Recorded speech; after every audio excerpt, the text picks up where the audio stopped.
Good evening, guys. Another installment of this Saturday evening stream. Oh, geez, I need to mute that one. Now that's done.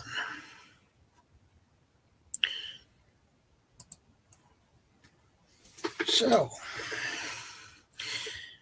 we have one in the house, so please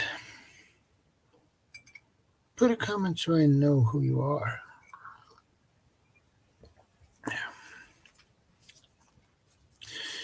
And besides, I have pinned the StreamYard link in the top of the chat as usual.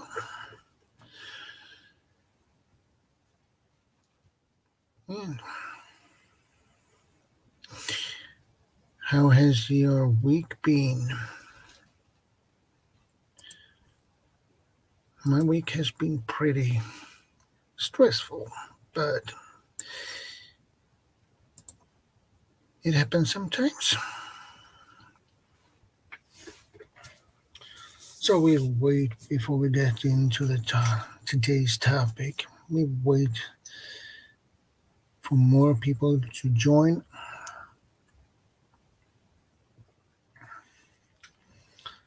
So we wait a couple of more minutes.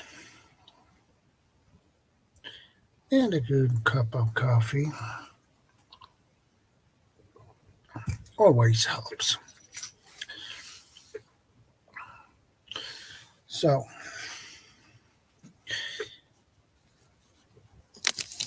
how has your day and week been? I hope you had a great week. And the temperature is going up here, so it's pretty hot. It's a not pleasant heat.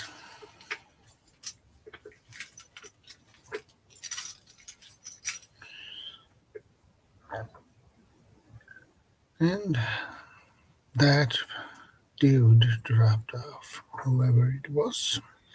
Now we have one more again. So, please, put a comment and say hi so I know who you are. I'm not a mind reader.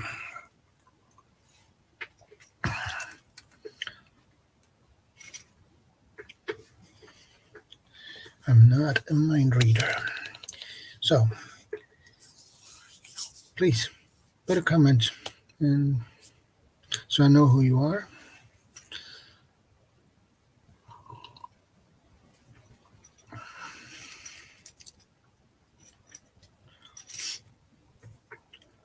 Okay, this is an up and down in the numbers today. Now we have none, so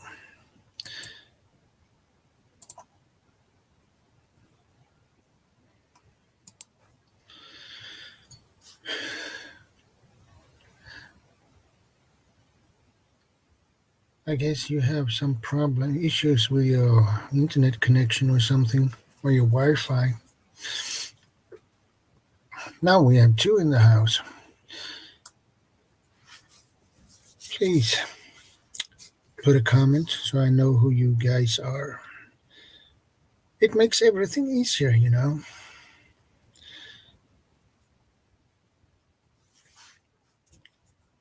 It makes everything easier.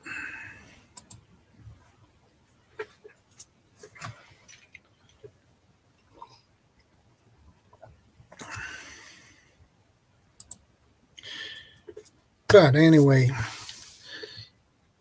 you are very welcome anyway, so we wait a couple of more minutes before we get into this topic.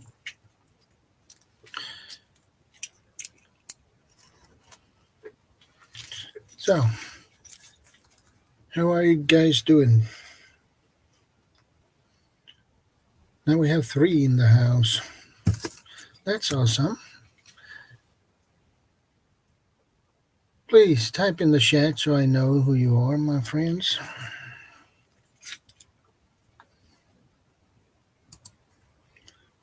For me, it makes everything easier. I don't know who you are if you don't type in the chat.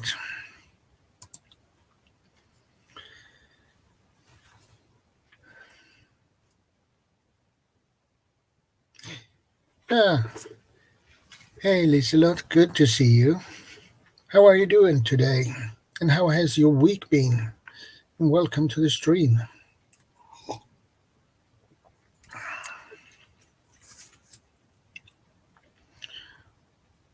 My week has been pretty stressful at work, but it is what it is. And the temperature is going up, and I'm not that happy about it. But it's good to see you anyway.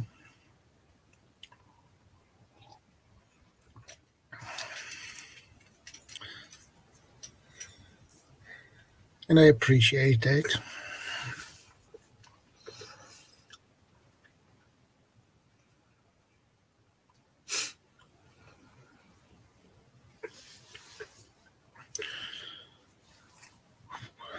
Jeez, it's hot. I think I increased the speed on the fan a little bit.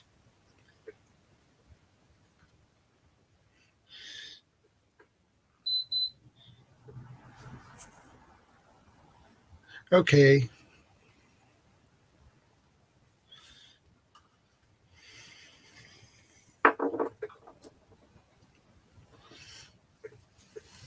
Are you on the countryside or in a suburban area or in the city?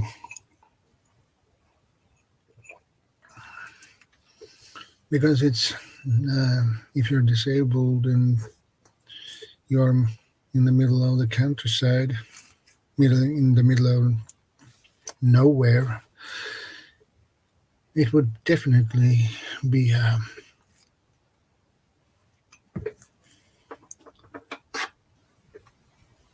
problem.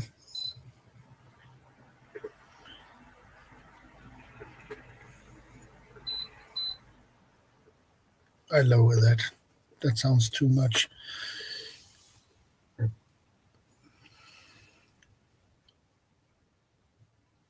Ah, yeah, same as me.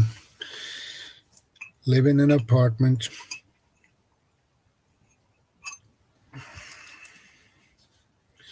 But it's not good to be isolated, actually.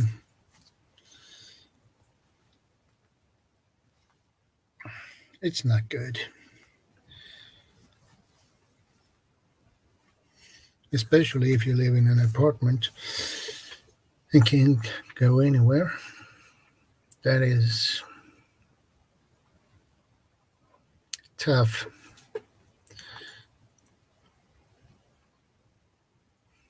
And that affects you in different ways, especially the mental health.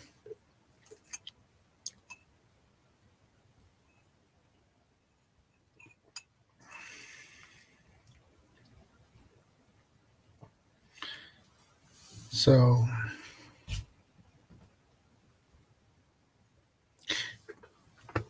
but anyway, it's good to see you. It's always a pleasure to have you here, my friend.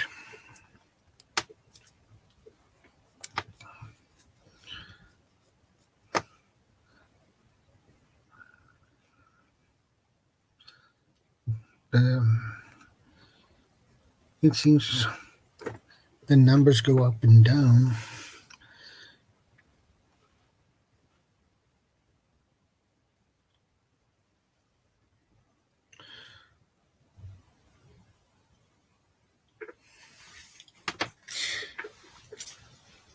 I hope there will be a little bit more.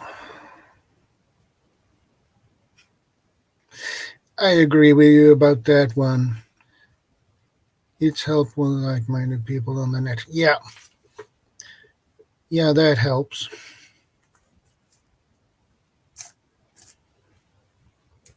It's better than nothing. So Hey, Vanessa. Good to see you. Good to see you, ma'am. How are you doing?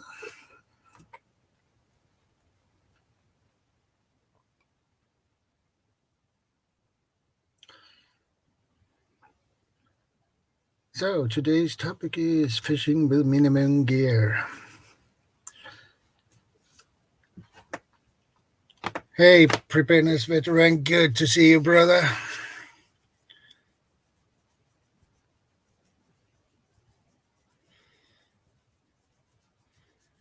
Well, I pinned the StreamYard link in the top of the chat as usual, my friends. And if you are up for it, you can join me up here.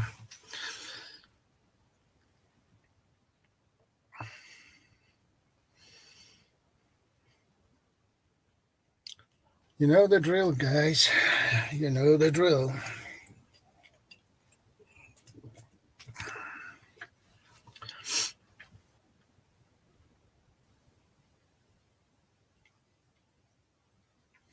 How are you doing, Vanessa? I hope you had a great week. I am Firehorse. Good to see you. Okay, preparedness veteran, no problem. I gave you a sec, and a sec you will have.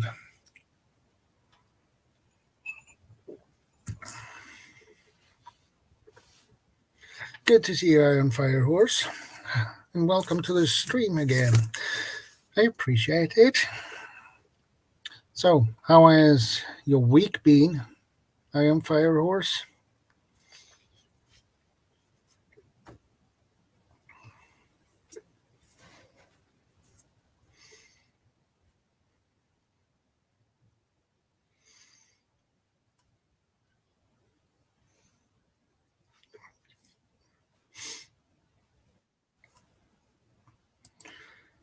There we have you.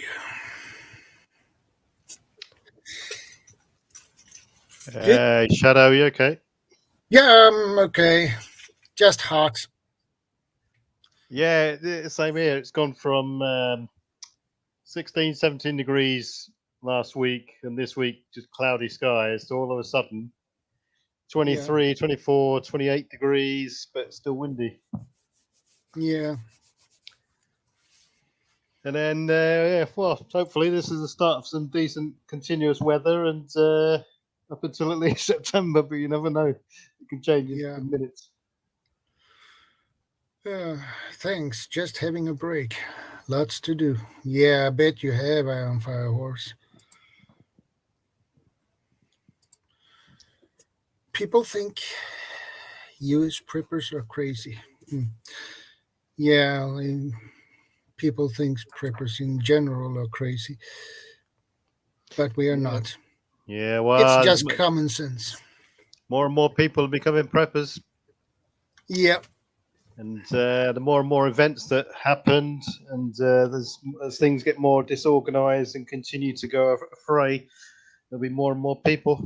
We were all preppers yeah, before the pandemic hit. All the preppers were kooks before the pandemic hit, and lo and behold, everyone rushed out, and more and more people stocking up and stuff now, and getting some skills learned, and getting outdoors, and meeting people and stuff to network. yeah. Then, well, people need to start somewhere. Yeah, yeah, absolutely. And you know, knowledge is worth 1,000 whatever. But I don't know what I'm talking about there. Yeah, 2 weeks supply of stuff goes a long way, and if everyone did that, it leaves the burden on the whole of the community, the government situation, and everything else like that. It Yeah, would ease the. I suppose the big one would be because the supply chain always takes a hit if anything goes afray. It would ease the supply chain load on everybody. yeah. But as we Leo know, Balboa, good to see you, man. Always yeah, nice but to see you. as we know, not everyone trusts. Well, not everyone is prepared to stock up on things, and people just don't think what will happen or any event will happen until it happens, and it's too late. Yeah. Normal complacency or complacency bias, or normalcy bias, that's what I call it. So who have we got in there? Let's have a look. Iron Fire Horse, Leia Balboa, Yeah. Lizalette Jepson, Yep. Nightbot. He's always he's always here. Good to see you, Nightbot.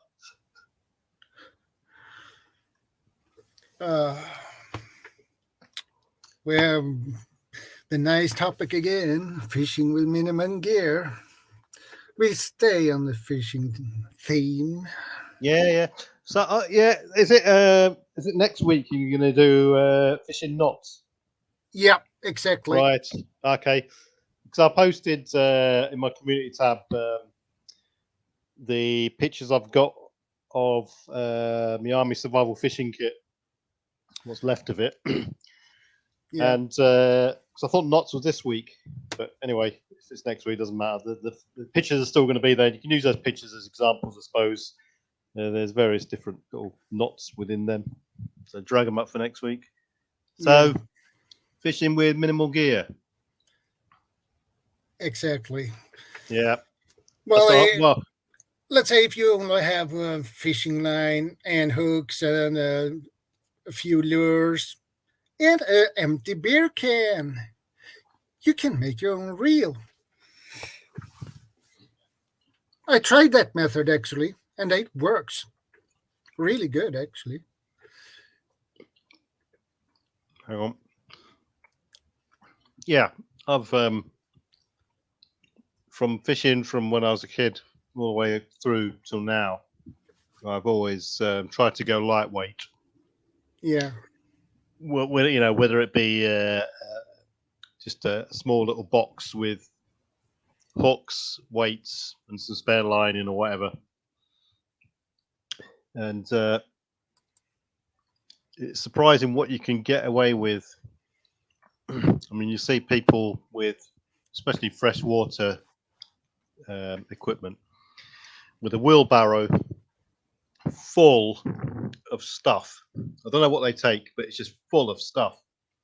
And they walk a couple of miles down the canal path, the riverside banks, and all this sort of stuff. And they got like 3 or 4 rods in this wheelbarrow, all balancing. And when they get to the location, they pop out this foldable chair, which has got all this stuff in the base of it and all this sort of stuff. And you look at it and think, why do you need all that gear?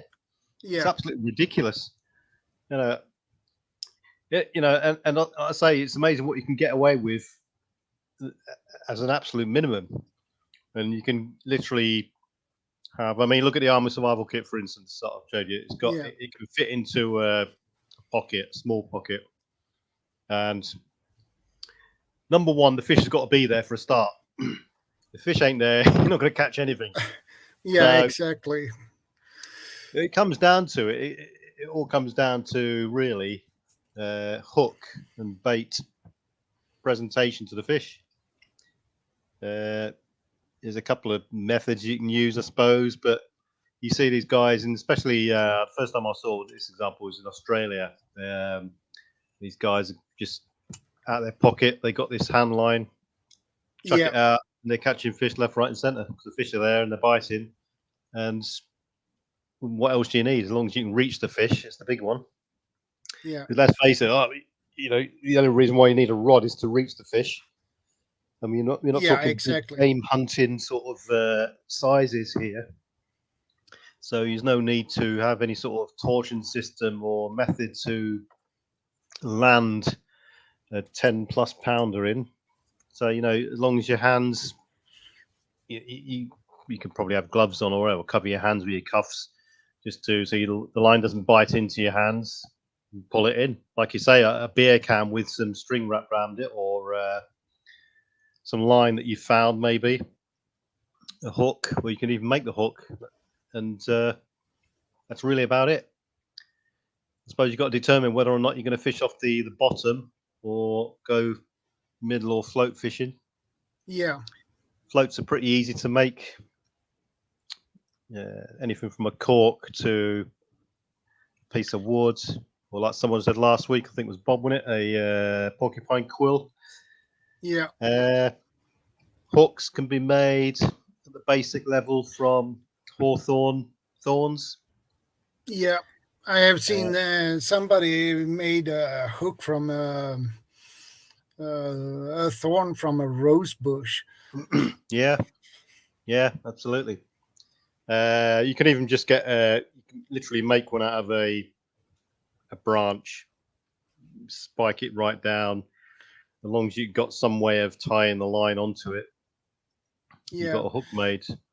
And bits of wire, forage from anywhere, cars, any sort of electrical item, you could strip it down, get a bit of wire out of it, bend it round into a hook shape. I mean, some hooks nowadays don't come with barbs. They're barbless, friendly hooks, and I've seen those hooks, and I see they are more common now than they were a couple of years ago. Yeah, right. I've never seen them really used in sea fishing. More of a freshwater fish where you go to a lake, for instance. So you're not you're causing minimal damage to the fish, you know. Hi, on Firehorse, you're ready to go.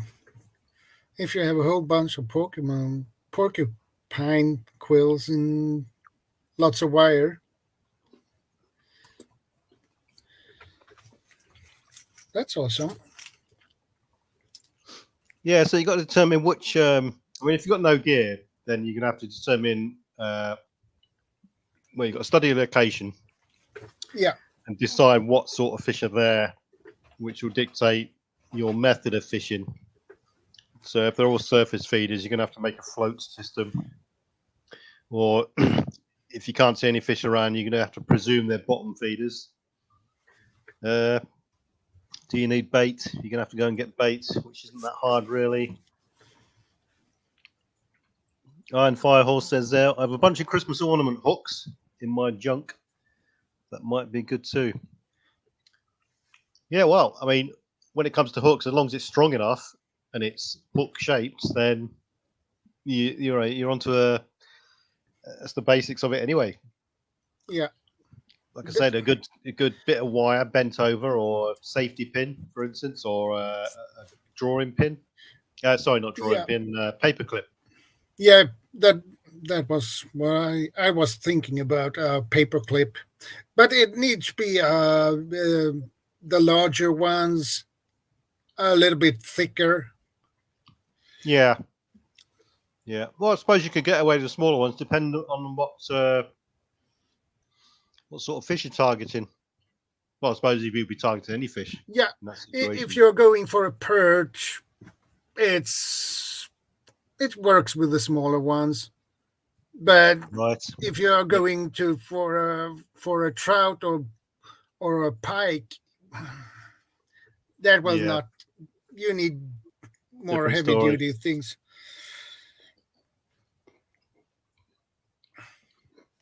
Or if you have these, let's have a look. So what's that then? This, my friend, is what I call a pike shear. So what's that used for? Never seen them. You bend these open. Right. And you attach the line, fishing line, through that hole. Yep. And you put a bait on the hook.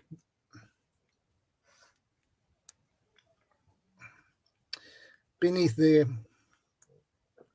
on this hook, this one, you put the bait, and when the pike takes the bait, this upper jaw will slap over the. Yeah, right. Yeah. And I just don't want to mess with this because these hooks are really sharp. So yeah. And this spring here is pretty powerful. So this will hurt if you get this on your fingers. Is that designed to be dropped into the water? Can you Yeah. cast with that?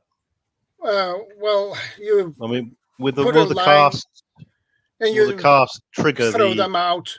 You throw this out with a bait, and you attach it. Yeah. Around a stick or something that is. And do you need a weight with that, or is that enough to sink it to the bottom and do its job? Yeah, if you have a bait on it, and this is brass, so that will be enough to make this sink. If you have a bait on it, I'm gonna see.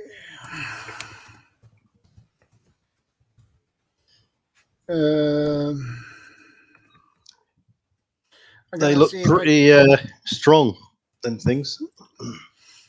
Yeah. You get big pike in Sweden. Yeah, we have pretty.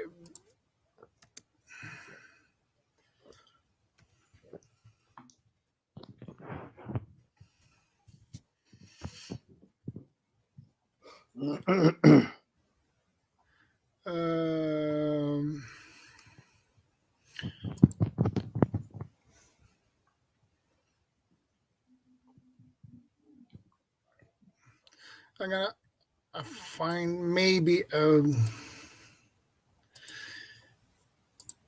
let's see if I can find.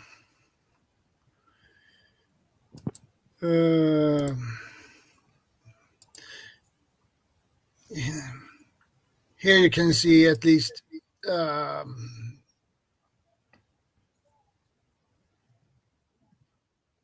you have the fishing line here, and he has no sinker at all on this one. Yeah, right. That's ice fishing on a lake, is it? Must be. Yeah.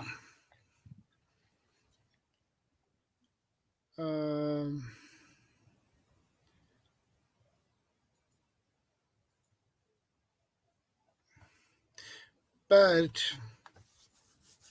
normally these are, at least here in Sweden, you can use this here. They are legal to use here in Sweden, but with one condition on them: you can only use them if you have them.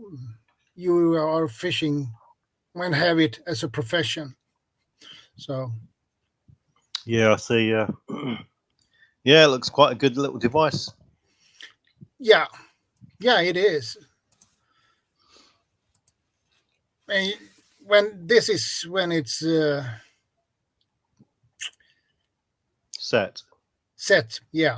Right. You can see you put the bait there, and you see how the span between that one and that one is. Yeah. And you can imagine if that hits you in your hand. Oh my, that will not be fun. And I take it these come in different sizes. Probably, yeah. Yeah. Yeah, good. Yeah, no, I've never seen them before. Well, there are double version of it as well. This is a double. Yeah.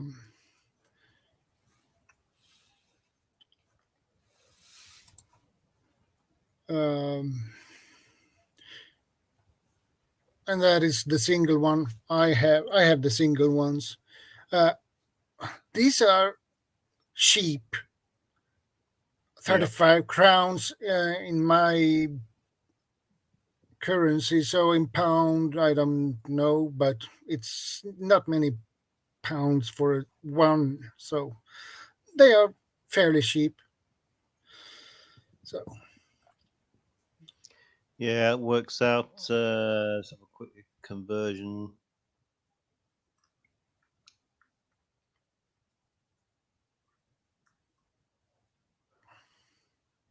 Yes, that's about £2 something. Yeah, 13.5 crown to £1. yeah. Yeah.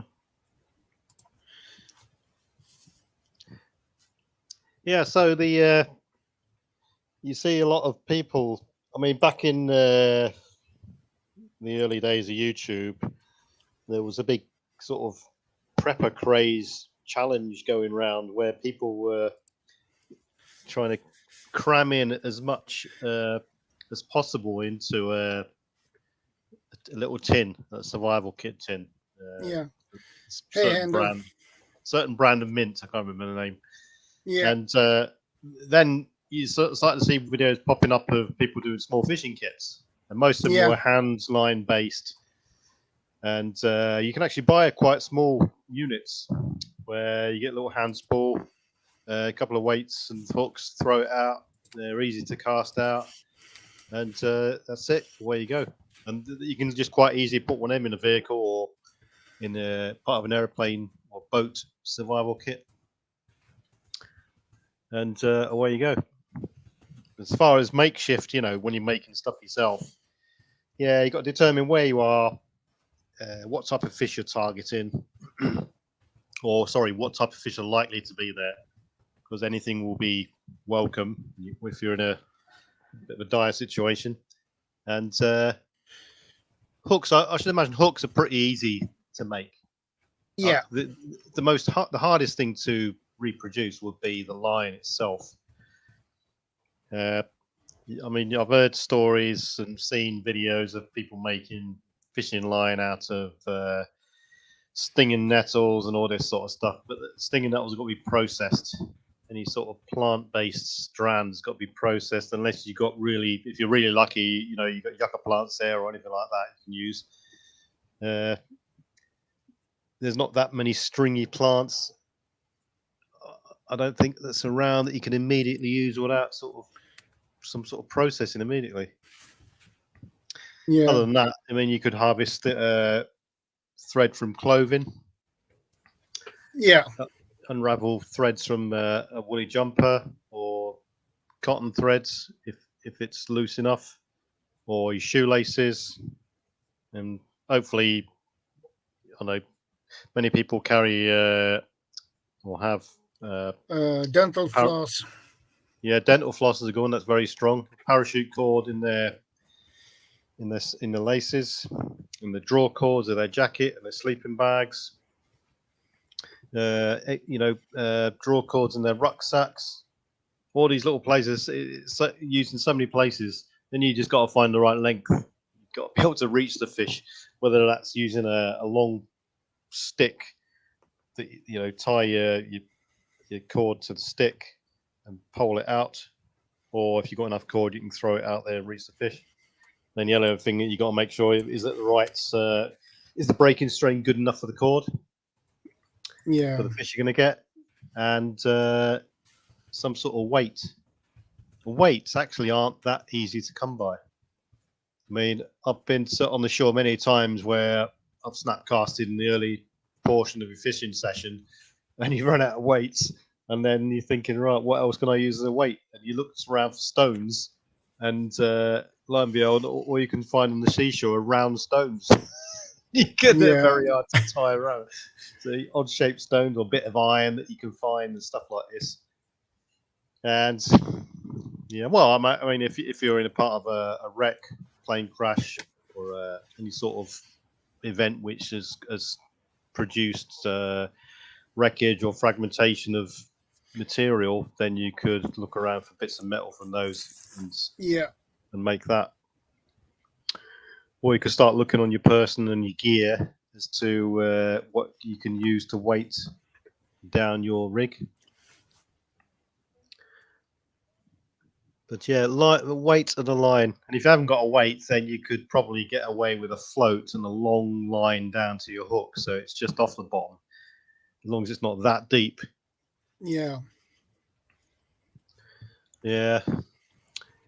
So, yeah, if you're going to make a minimal fishing gear, I would suggest a good strong line, £25, say, so it's going to last a lot longer. It's not going to snap every 5 minutes, getting dragged over rocks and stuff like that. It was Iron Firehorse say probably not legal here in Canada. Not even legal to throw a snowball. Yeah. Well, if no one's around. These are probably not legal in Canada.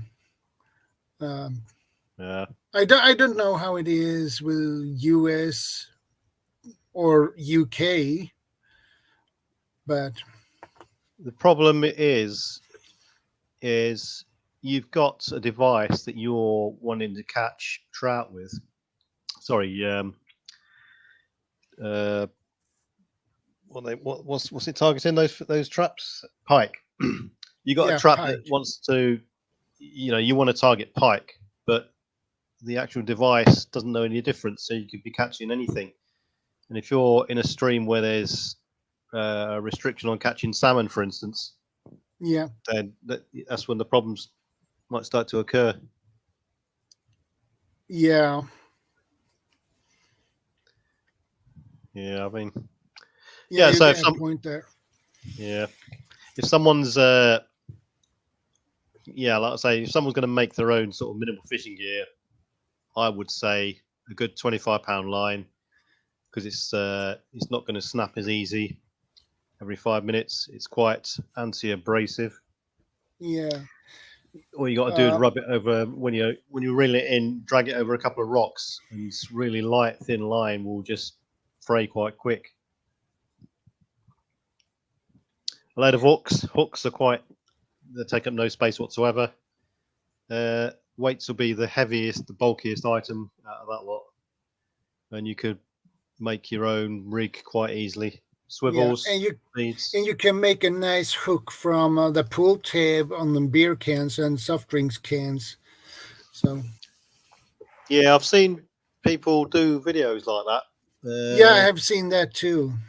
I've never actually seen anyone catch anything like that though. I'm a bit dubious about that sort of thing, because they actually do look a bit flimsy. In theory, it would work. I'm yet to be convinced. It's like they're good to make videos out of, and people think, "Oh, that's a good idea." But in reality, will it actually work? Will it stand up to a good fish? Don't know. It probably will. I haven't just tried it yet, so. Yeah. I mean, I remember going salmon fishing when I was a teenager. They were huge. Hyper black garbage bag. You could just pick them up out of the river. There were so many. That was illegal, of course. Of course, it is illegal to do so. But it works in emergency or survival situation. Yeah, I'm taking. Migratory salmon. I think he's talking about there. I'm guessing. Right, so there's a quota. Yeah. So the big question is, why would you need a minimal fishing kit? So, firstly, you're either plunged into a situation where you've got no gear, you've got no food, and the fish are there in the river, and you think, well, there's ready fish there. Yeah. I'm going to have to make something to catch them to eat. Yeah. Secondly, you stash a small piece of fishing gear in a vehicle, on your body, and such like, in case something happens. So it's part of your survival kit. And thirdly, you want to go lightweight because it's a scramble over the rocks down half a cliff, and it's a long way to get there, and you want to conserve as much energy as possible prior to fishing. So you want to go lightweight as opposed to dragging all this gear around. So, I mean, yeah, if you're going to have to make your own gear from scratch, then it's when the bushcraft element comes into it. And this is it's quite a good argument for learning bushcraft as part of a preparedness situation. I agree. So, so you can harvest the resources around you, so you can enhance your situation. Yeah. Other than that, yeah. So it's like a survival knife, isn't it? The best survival knife is the one you've got with you at the time. Yeah, I agree with you. But I don't see any reason why you should have a minimal fishing kit in normal cases or under normal circumstances.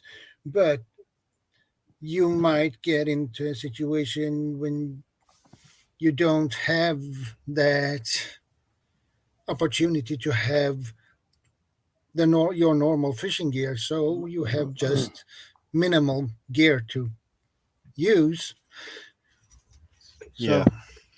Well, I mean, we when I was younger, we didn't have much money, so minimal was it wasn't a an fishing option. line and a hook and a sinker and a bobber. Yeah, it wasn't an option. Minimal was minimal. That's what you had anyway. You just couldn't Yeah. afford to buy any other gear. So that's that situation. And when I was, I don't know, fishing in Cornwall, southwest of Britain, and the west coast of Britain, where it's really rocky and you've got cliffs and that, you don't want to be carrying all this gear anyway. So you had a small day sack, and so you had to have a warm jacket, a waterproof jacket, maybe a flask, something to eat, and then your fishing gear. So you kept it down to a minimal amount anyway. And so you went lightweight. And lightweight to me was within this day sack, just a small, enough gear to last 6 to 12 hours of fishing based on where you're going to go. So if you're going in a rocky area, you think, well, I'm not going to have to cast that far in the rocky area because it goes quite deep quickly. It's not a shallow beach, so you don't have to cast. Weights are going to last a bit longer. You're not going to snap cast as much. But there's more of a chance of getting tangled up on rocks and getting snagged. So you might lose gear through getting snagged. Exactly. So you might carry more hooks and a different kind of weight. And you could basically estimate. I mean, I estimated myself on one cast every 15 minutes. If nothing, reel it in, change the bait, out again 15 minutes, and you could divide that up to 6 to 12 hours and then determine how much tackle you really need there. And it's not really that much at all. The only time you really probably need a lot of options is if you went to an area targeting a specific fish and they weren't there, and you found out, there's only wrasse there, for instance, or another type of fish, and you'd have to change a rig specifically for that, then you'd probably need 3 or 4 different types of rig options for that. So, but generally, I mean, look at these. You could probably do a search for hand survival fishing kits, and a lot of them are generally quite good. They all do the job, I suppose. But they're like every other sort of pre-made kit. They're pretty much a token effort. Yeah. But I'd suggest to people that if you're going to get one of these lightweight hand reels, for instance, I mean, probably the most valuable item in that lot would be the actual hand reel base itself. Change the line, get some better hooks, some better weights, then you got more of a decent kit that you've cobbled together.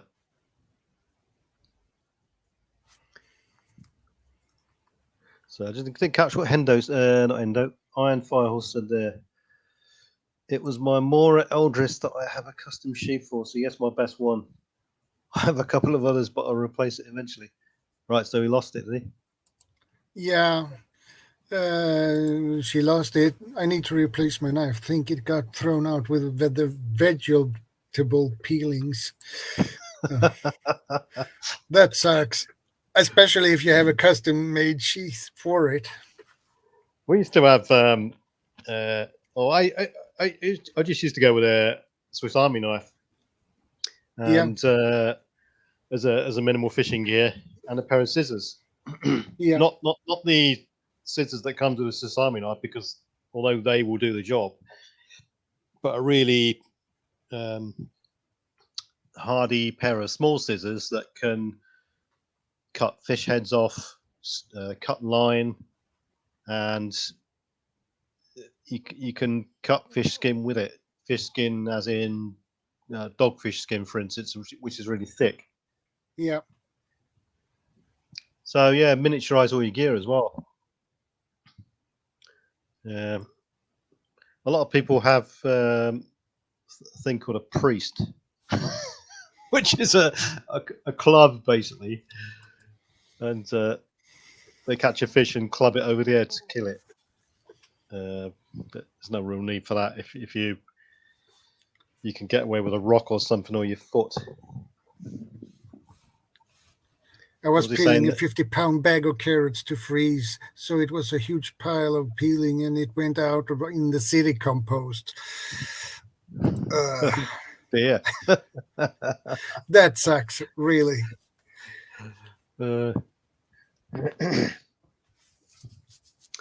Yeah. So anyway, so when it comes to bait, minimal bait as part of a minimal fishing kit. Well, minimal bait. I suppose you could use lures if you haven't putting it into a pre-made one. Yeah, I tried to get small things for my van. Yeah, that is a good idea. Yeah, a lot of I've heard stories of people putting survival bags into the vehicle and putting a little fishing kit in there as well, just in case. Because for the amount, the return you get with a small amount of fishing kit can be huge. It could literally be the meaning of life and death, because it's the difference between you sitting there with nothing and having to forage and trap animals, or catching fish, which is a fairly easy skill compared to foraging and catching animals, and the protein return and the fat return it can give you is a lifesaver. Yeah, especially if you can catch some trout or salmon.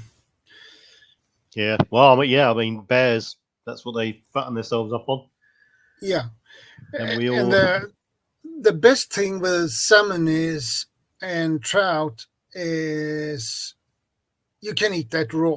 If you don't have any possibility to make up a fire and you're hungry, you can eat it raw.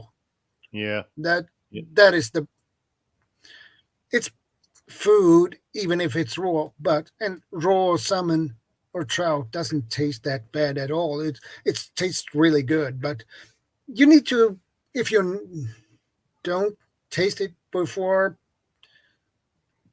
you might feel it's pretty odd, but you get to used to it. But it's better than nothing.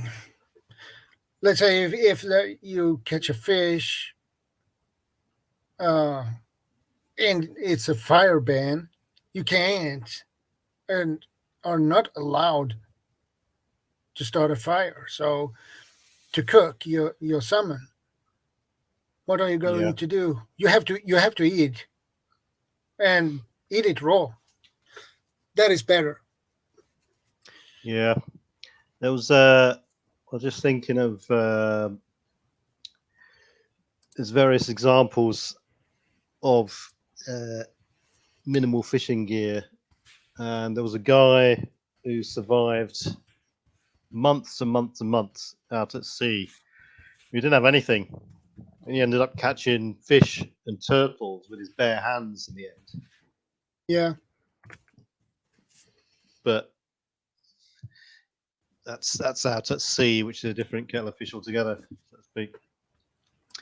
I mean, yeah, when it comes to eating raw things, after a period of time of not eating, or you're going to some sort of starvation mode, your mind changes and your taste and cravings change.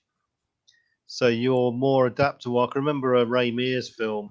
He did an article on this bloke who had literally had 30 seconds his boat sank, and he got his inflatable life raft off the side of the boat inflated, and all he had then was his survival gear, which was part of the raft, and that was it.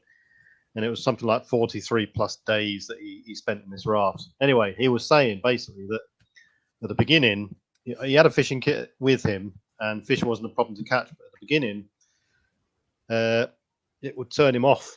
There's no means to cook a fire or anything like that. The best he could do was sort of try and leave it exposed to the sun to dry and then eat it. And he was almost retching to begin with. Yeah. And over time, he gradually got used to the fact. And as his cravings kicked in, he knew what he wanted to eat. And his body craved the things that he needed. And he said by, you know, well into it, he was looking forward to eating raw fish. It didn't bother him at all. The eyeballs were really tasty. And beforehand, he just couldn't stomach it. So, yeah, you do adapt and change. It's like a bloke called Yossi Gosberg, I think he was. He was the bloke who spent weeks in the jungle, stranded. One of his quotes said, "It's within all of us to survive. We just don't know how to yet, and we haven't had the opportunity to do it. So it's within us all."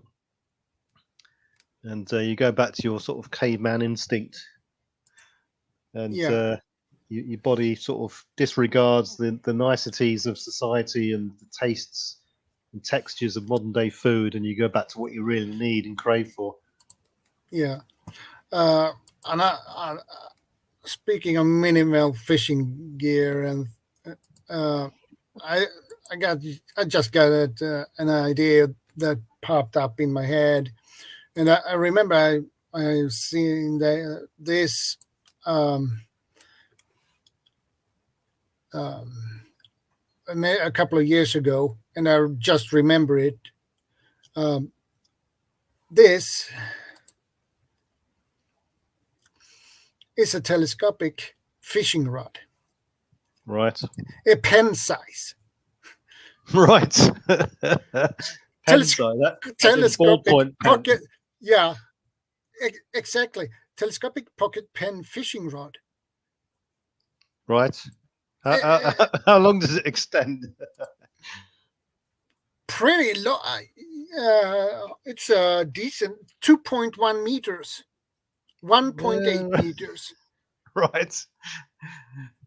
And the best thing is you can have that in your pocket on your chest and on your shirt. And that's really nice. I'd be very dubious about that sort of thing.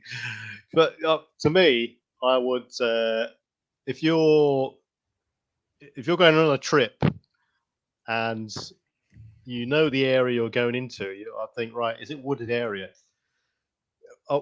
As opposed to taking that, which to me looks like a gimmick, I would think I would rather use tree branches and so on, or get something slightly bigger, like the second one from the left there, the Leo Fishing Portable Telescopic one. There's 4 sizes there, and go for the biggest one you could comfortably fit into your gear. If that's or the handline option would probably be better. Yeah, I'd like to see someone use that thing. Actually, I have seen someone used a fishing kit like this on YouTube, but I can't remember who it was or which channel. But actually, that rod is actually really strong. Right. I can remember an article. I was trawling through Pinterest, I don't know, years ago. Yeah. And this advert kept popping up. And this advert was like this ninja-looking bloke. This product was obviously from China. And he had this little tiny thing in his hand. And when he twisted his hand, this thing extended into this like staff, which is about 6 foot long. This telescopic thing. I thought to myself, oh yeah, that looks good. However, you have a little nice. It's probably a piece of crap. Actually, these reels are pretty good. Which one we're looking at there? This is the reel that comes with it. This.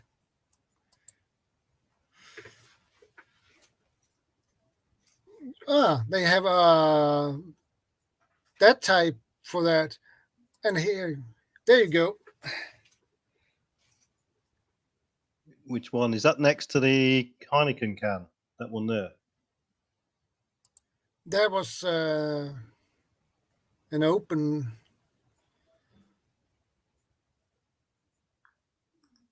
reel on that one.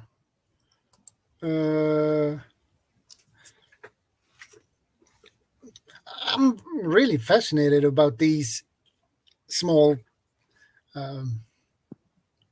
fishing rods, actually. Well, what is a people got to ask themselves, what is a fishing rod for? So obviously you get boat fishing rods all the way up to beach casting rods, and the difference is the length. So therefore the length of a rod will determine and is useful for projecting your rig a long way or further. Apart from that, you're looking at the combined strength and the bend of the rods combined with the strength of the line and the knots that you've made. So add strength to your sort of rig, if you like. So the benefit of that. Has he got a description for that? It'd be funny to see what it says. Well, it's on Swedish. Catch the big fish wherever you are with a fishing rod pen.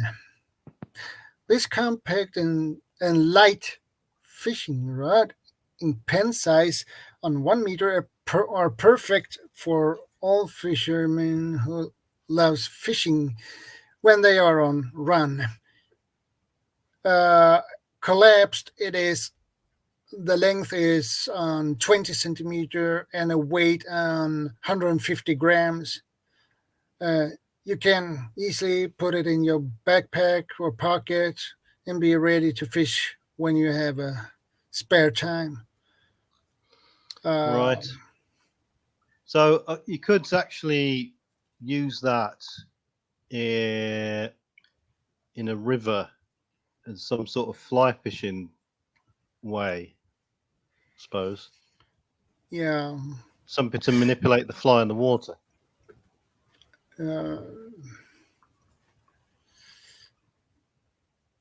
This is pretty strong rod to be that small. Don't let the small size fool you. This fishing rod is manufactured of glass fiber and have 5 sections for a total length on 1 meter.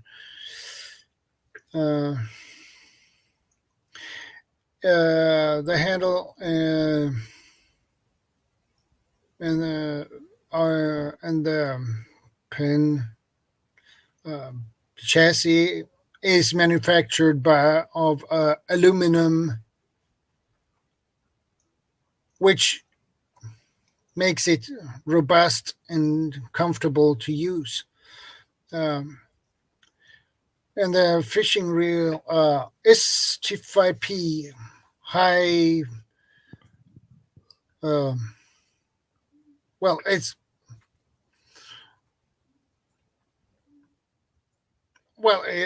a strong reel anyway. So I'll have to look at some of those videos. It'd be interesting to see what they're actually like. Yeah.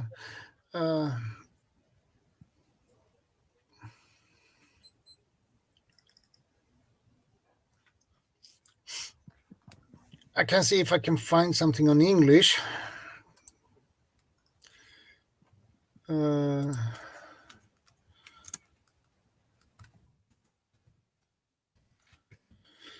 Makes everything easier.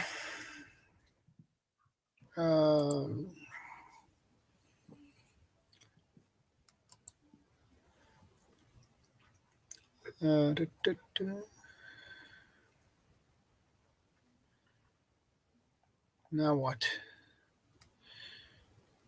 Why are you so...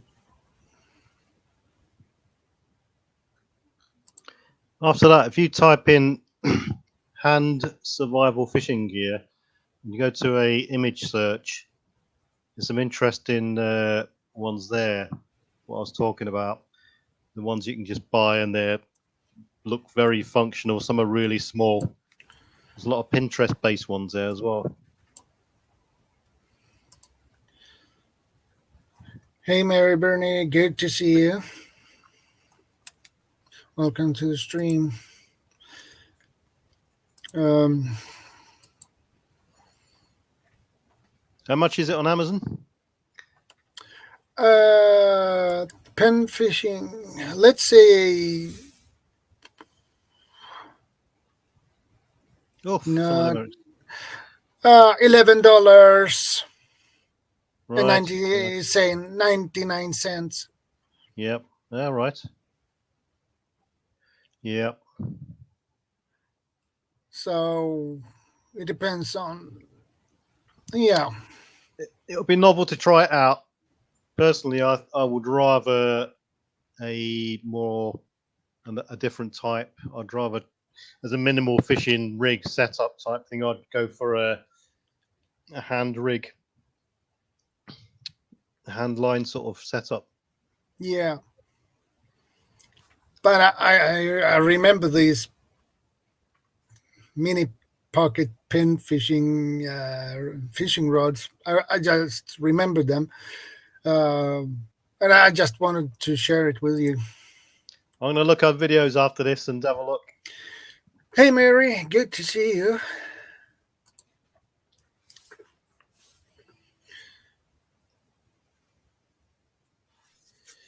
Mary Bernie, good day. Hello. Hello. How are you doing? I'm doing all right. How are you doing? I'm doing pretty good, but I'm sweating in this heat and the temperature are going up. All right. Yeah, we're doing good here. It's been hot over there. Yeah, 17 degrees. Tomorrow it will go up to 22, 23 degrees. Oh, wow. Yeah. Feels like summertime over there for y'all. Yeah. Yeah. We're running at 25 to 30, depends on where you are. You sound like you're from the UK. Yep, I'm in England. Yep. Yeah, I'm in the USA. I'm in Nashville, Tennessee, so you'll probably hear the southern accent from me. So yeah, yep. I do apologize if I sound funny. No, you don't sound funny. You sound normal. I sound funny whenever I talk. I sound like Forrest Gump. No, yeah. I like the accent. So thick, it's like literally like southerny. We used to all kind of accents here because you get people from all over the world. You come on here, you see. Yeah, I have a few friends that are in the UK, and whenever I'm on their panel, they like how I say things, talk, because they like the southern accent. They never heard of a southern accent, but they like it. Right. Yep. Good. Like, if I go visit you in the UK and I say hello to y'all, people be like probably running away, because I'll be like, "Hey, I'm lost. You want me to blah blah blah." I'm used to speaking to people from all over the world, particularly Americans, and from all over, anywhere from Floridians up to Canada. So, yeah. Right. Well, your accent is more. The UK accent is more proper and fancy and more. That's what I think of the UK accent. You'd be surprised. Proper and fancy. Yeah, the size of England or UK. The size of England is comparable to about the size of Michigan, and the amount of accents you get in England is unbelievable. You could literally go in some places from one town to another, and the accent will change. Yeah, I know y'all's favorite word is like. I heard some words that y'all like to say very common, and it's like and literally. Yeah. I feel like that's y'all's favorite word that y'all say over there. That's a regionalization, more or less. Although these days, the internet has brought so many people together that everyone, no matter where you're from, is starting to sort of learn a common language. For example, Australians, people, that a unique Australian saying was, "Hey, no worries, mate," and all this sort of stuff. Now everyone says no worries. Yeah. Well, I say whenever I have some Australian friends, and they usually say "good day, mate" to me, and they usually want me to say, "good day, mate" back in their accent. So I Right. try to do a good accent in an Australian accent. Then, "good day, mate. How you doing, mate?" And they love it how I say "good day, mate." And I'm like, why do you have to add "mate" at the end of the sentence? Like, Yeah, well, it's just it's one of those things that the amount of times I've been to America a few times, and I've been the amount of times people have confused me. As soon as you start talking as an English person, one of the first things they say, "Oh, you're from Australia." No. Yeah. no, I don't hear an Australian accent in your voice. I hear more like a UK accent. Yeah, well, Whatever area, village, town that you live in. I only know a few places in London. Well, the UK, London, and there's Wales. yeah. The whenever I talk to anyone that's not English, Manchester. they seem to think that UK is London. That's it. There's nothing else that exists apart from London. Well, Most I know there's a lot of villages, towns. Yeah, most people So, in England they hate London. They don't go there anymore. It's just a sort of a are lost you near? Do cause. you live near London, or do you live Well, I'm 100 miles away from London, but 100 miles away? 100 miles You're in a little. north-ish. So Midlands, sort of Yorkshire area. Biggest cities we've got: London, Birmingham. Oh, you live in Yorkshire? Yeah, that's where I am at the moment. Yeah, yeah. Like the Yorkshire pudding. Yep, that's it. Yep. We've got London's the biggest city. Second biggest city, Birmingham.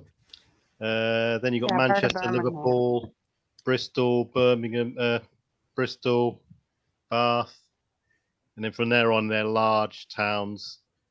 What about Manchester? Yeah. Liverpool, Manchester, Birmingham, Bristol, York. How far are you from where you are to Manchester? How far is Manchester, I'd say 40 or 50 mile east. So, that? Oh, no. I have a friend that lives in Manchester. right. Yep. And Currently, then, do you know a town or a village called Stoke? Stoke. Yep. Stoke-on-Trent. Yeah, Stoke-on-Trent. I have a friend that lives there in that village.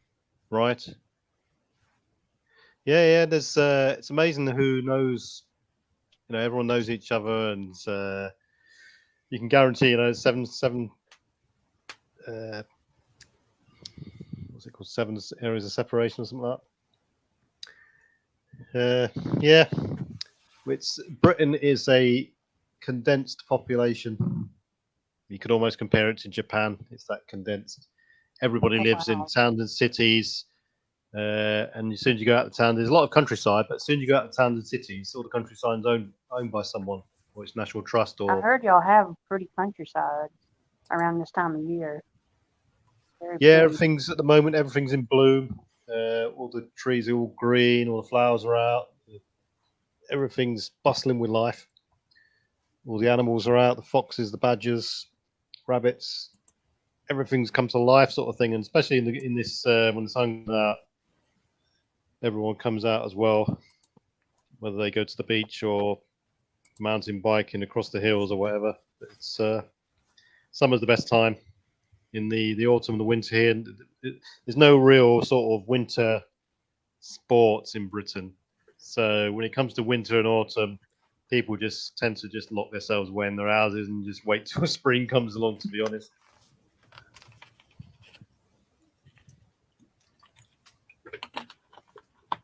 I hope I didn't interrupt the conversation when y'all were talking. I know y'all were talking about fishing. Yeah, we're on about minimal fishing gear. I Whether it don't be do is much fishing.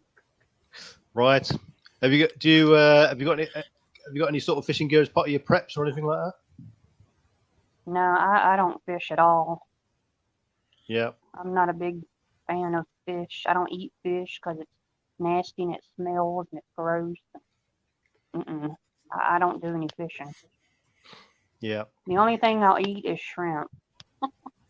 That's Right. the only Hey, thing. Huga, good to see you.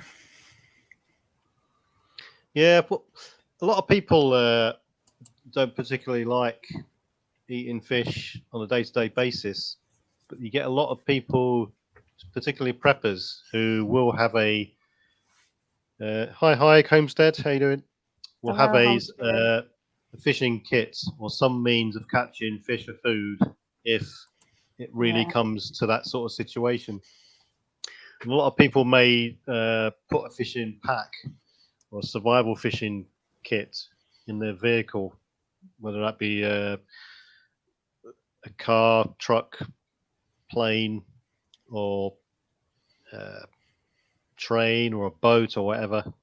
So that's the main sort of focus of this sort of minimal fishing gear idea thing. Yeah. A lot of guys like to do all the fishing, so I just let the guys do what they want to do. Fish all they want. That's basically what they want to do, basically.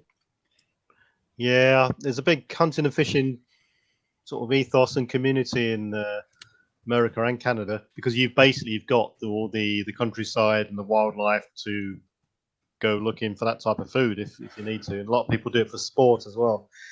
And don't get me wrong, it's a massive multi-million, if not billion-dollar pound industry.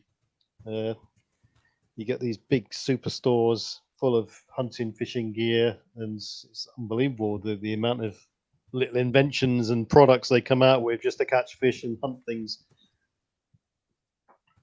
Yeah. Do you fish a lot? No, not anymore. I've grown up by the seaside and by the beach and on the coast most of my life. Hey, Leonard, good to see you.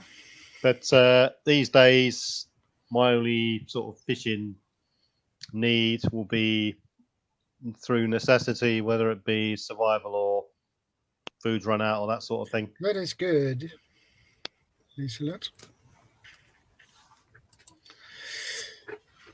Yeah, like was it Lisette just then said then? Yeah, Lisette Jepson. I keep a plant-based diet, but I still have a fishing rod. So, Lisette Jepson, why do you do that? I really that'll be the sort of answer I'm aiming for. It's a contingency method of food, I suppose. Is that right? And hi, Homestead there. Hick Homestead. They're stuck indoors. Hooga. Yeah. Right. Hooga Homestead. Looks like they're stuck indoors because of Canadian fire smoke. And it's like bugging in. Yeah. Yeah, I'm not sure how long that smoke's going to last for. It's projected to be days, not into the weeks, I take it. But it looks real nasty all the way down. Yeah. I'm not sure how far south it's gone, but it's all I've seen is New York, Washington are affected now. And there's all sorts of advisories to stay indoors. Yeah, that smoke is not healthy to breathe in. Yeah, the smoke has came down all the way to Nashville Does as well, because it's been hazy every morning. When I wake up in the morning, I can see haze due to the smoke. It's so hazy here every morning. So have you, down in Nashville, have you had any sort of advisories to stay in yet? Yeah, air quality alert. Yeah, they've been telling us to stay indoors and wear a mask if you have trouble breathing, like asthma. Yeah. Because they said a lot of people have been experiencing headache and burn, and their eyes will be very burning like. and Yeah. sick to their stomach. That's what this wildfires is making people not feel good. Yeah. 'Cause So it's already came to Nashville, but we were supposed to get rain. We're supposed to get some rain tomorrow. I hate rainy days, but supposed to be raining tomorrow. Like a 90% chance of rain. yeah. So Lisette Jepson says this is her answer.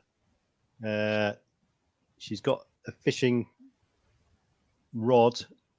I take it she's got fishing gear as well because she's a prepper and be prepared for anything. And that's what we're getting at really.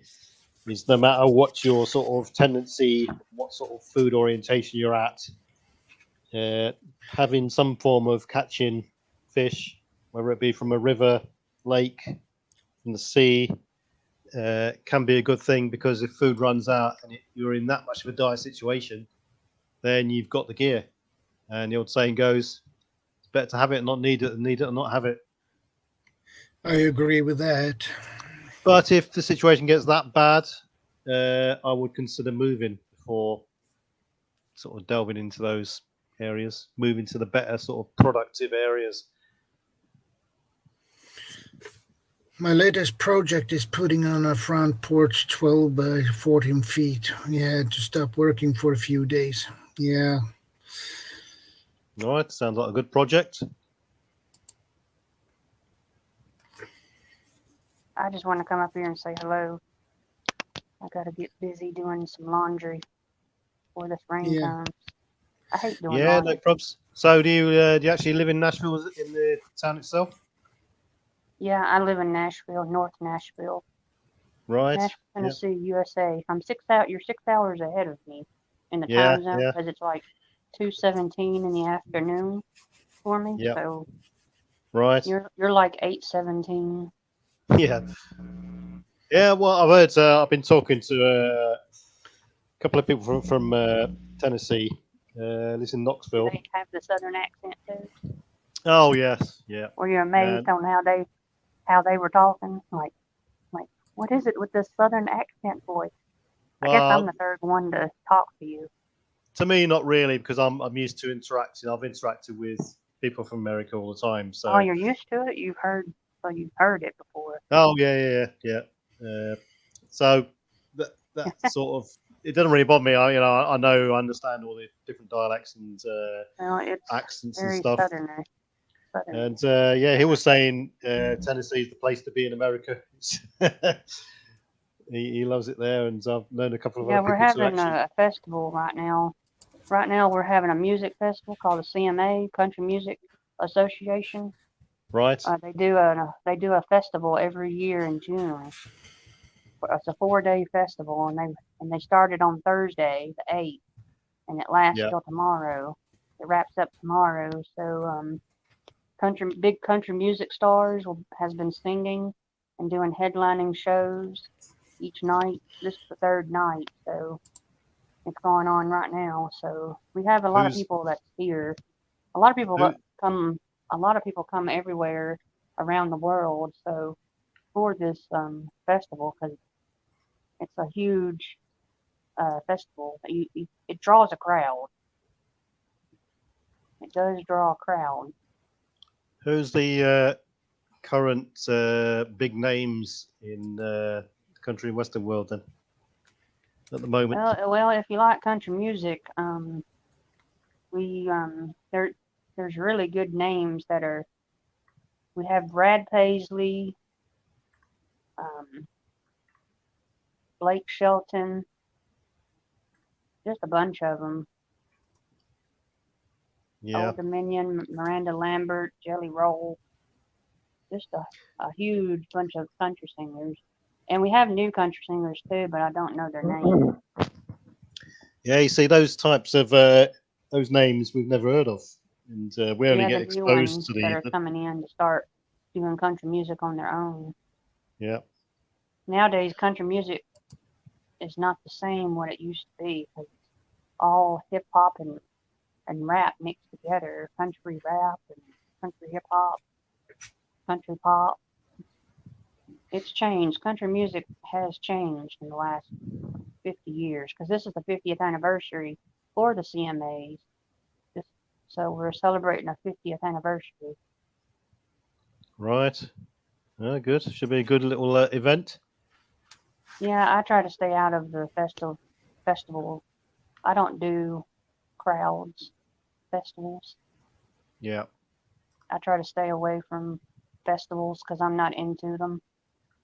But it's a big thing here every year in June. Yeah, good. Yeah, good little event.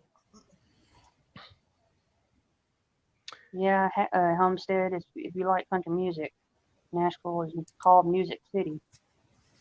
Grand Ole Opry, it's famous for its Grand Ole Opry. I've never been to the Grand Ole Opry, but they have good shows every day, every night. At the Grand Ole Opry, you have to buy a ticket.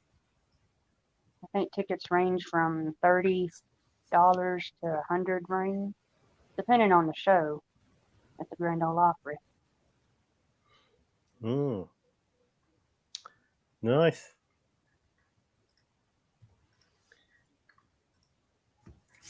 Yeah, I agree. The country music has changed through the years. Yeah, it has. It really has. Nowadays, it's more. It's not like it used to be. Like what it used to be when I was growing up, it used to be like really slow type music, but now it's more faster type music.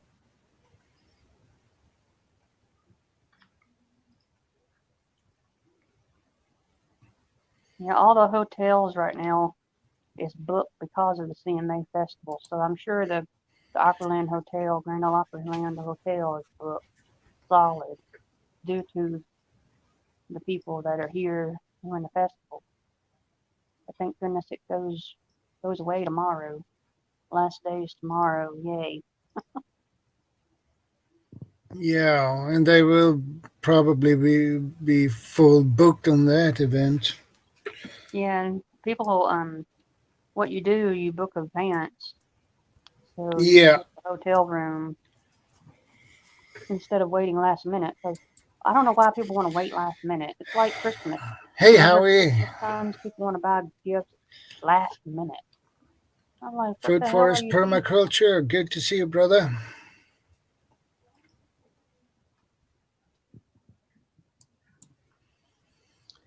Food Forest Permaculture.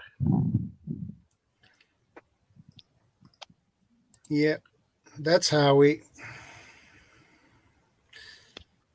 Awesome, dude.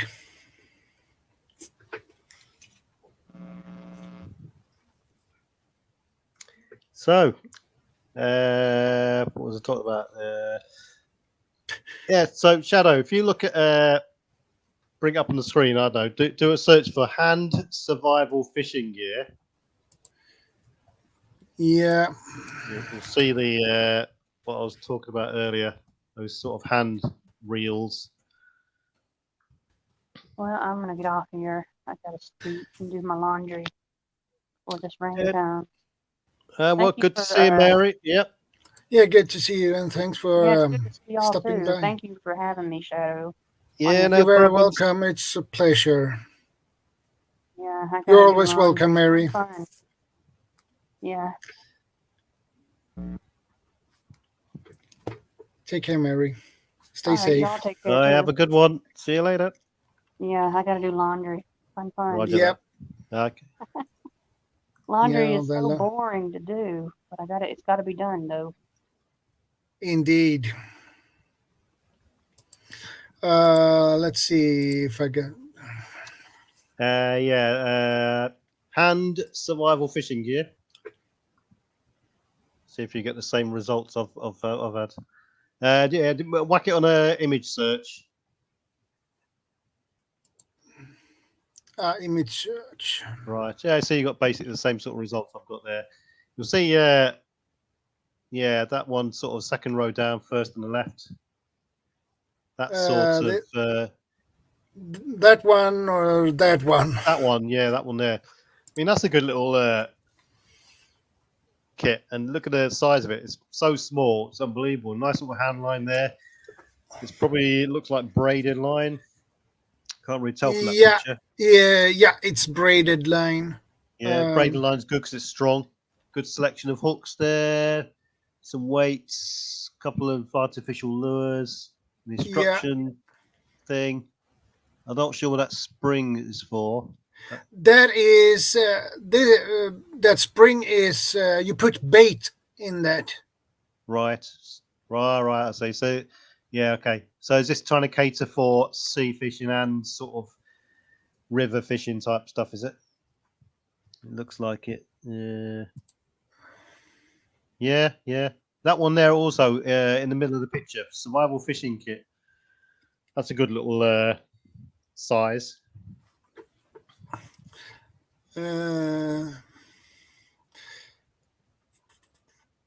It's amazing how small you can get a really good kit. Like I said, I mean, the line hooks are nothing. You can pack them in such a small space; it doesn't really matter.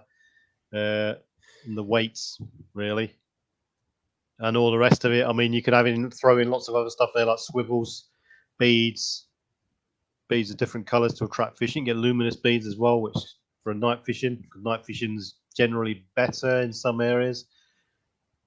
Yeah. A good selection of hooks as well. Good range of sizes, so that because you don't know what situation you might be in. You got to cover most sort of contingencies. So rather a small hook than a big hook. This kit is specifically built to take on the unique survival fishing requirements in swamplands, bayous, marshlands, bogs, and wetlands. Right.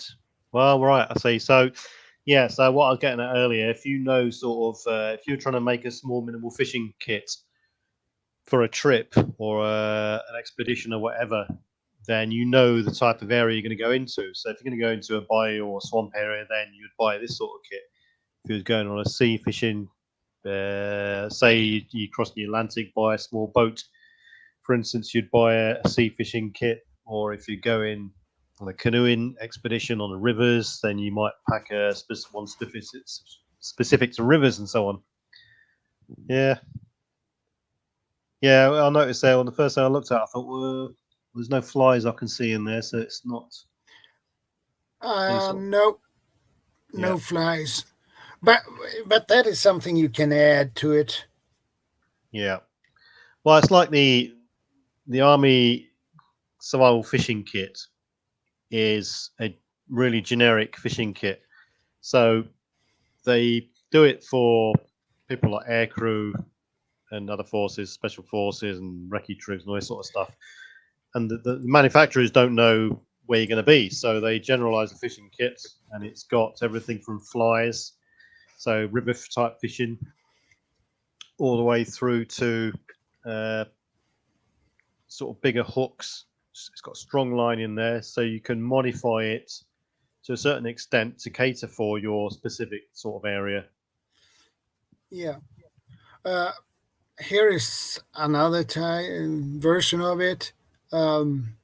This is a Vigilant Trail Survival Fishing Kit, hiking gear, bug out bag, emergency preparedness, survival pocket fishing kits, stage 3. Which one's that picture?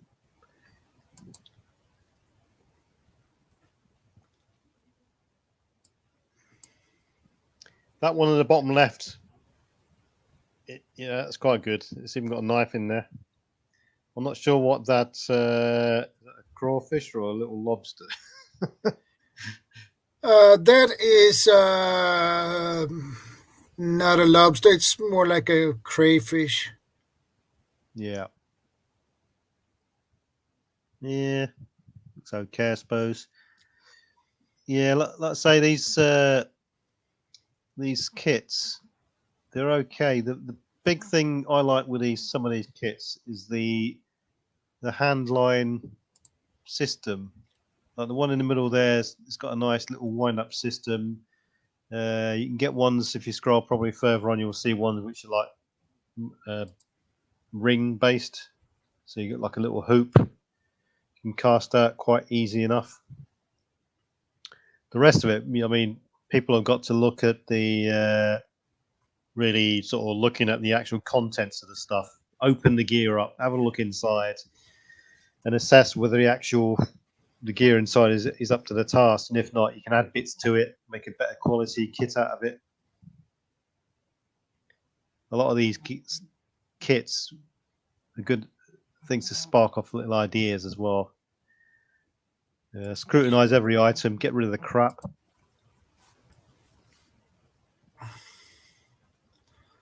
This one has flies, I believe. Right. It looks like flies, but I'm not sure. Yeah. Yeah, I mean, not really, but that one on the bottom left, survival fishing kit. It's on a bit of wood. That's a homemade, ready-made one. This looks like a pretty minimal one to me.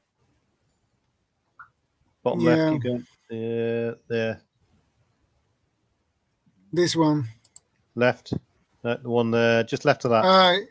That one, yeah. Yeah, that looks really homemade. Yeah, that's the sort of thing. Yeah, that's pretty. Looks. It's got floats in there. Got multi-tool line. Can't see any weights. Not sure what that thing is. Yeah. At the end of the day, it's not there to look good. If it works, then that's the main idea of it. A lot of people who make this sort of gear like that, the one in that picture there, will probably know the area and they'll know the fish that's there, and they're well versed into what they actually need, and they'll make it. Yeah. And that's probably. And here are the instructions, so you can actually build it yourself. Right. Oh, right. So yeah, it's from Instructables. Yeah, it's quite a good website.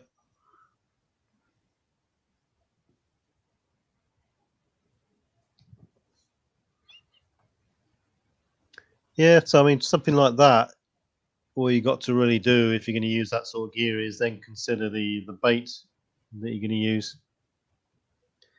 And well and good if you got some lures in there, but not all fish like taking lures, so seek alternative baits, whether that be limpets, mussels, cockles, worms, sand eels, crabs, if you're shore fishing, or whether that's worms, maggots, berries, very good alternative fishing bait, particularly in the autumn when all the berries come out. Elderberries, they make good bait, and because there's so many of them, you can harvest so many of them. You could set some aside to eat, you could set some aside to process, and you'll also set a good amount aside to go fishing with, and you could throw quite a lot out there as sort of a ground bait when it comes to those small types of berry.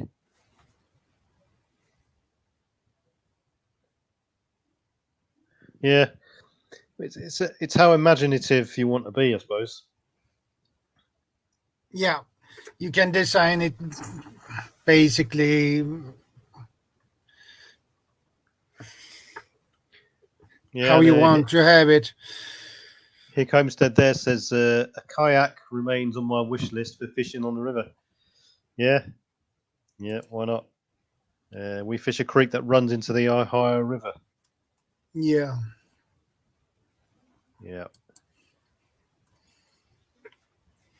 And of course, like Food Forest Permaculture says there, a minimal type of fishing gear setup doesn't actually have to be the conventional fishing gear that we're thinking of.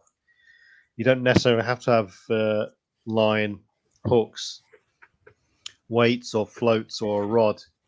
You could actually use a series of fish traps. Yeah, you can make a fish trap from a bottle like this. Yeah, exactly. cut off the top, reverse it, you know, or you could have, if you want to do an unattended trap, have a small roll of netting that you could use. If need be, you could make your own net. Although I'd suggest that it would take practice to do that.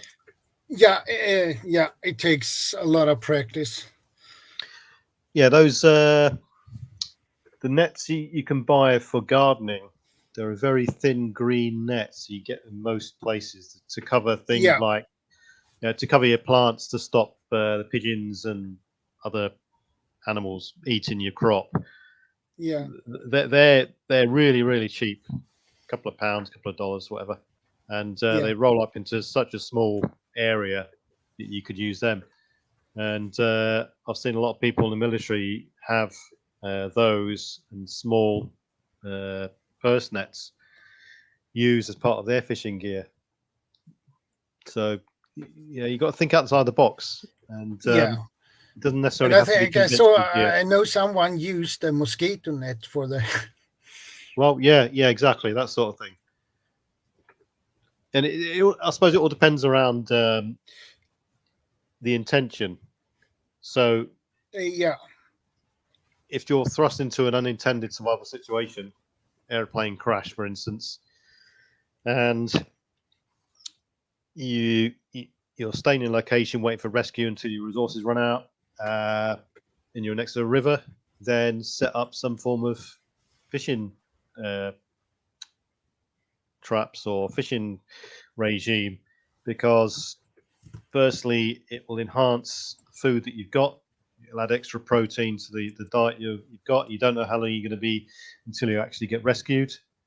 Secondly, people sat around bored is quite a dangerous thing, so it gives someone something to do. It gives them an aim, a target to accomplish, and it keeps their mind off of the dire situation you've been put into. And it's, if you do catch a fish, it's such a morale boost to the survival mentality that it's a huge uplift to the group. So yeah.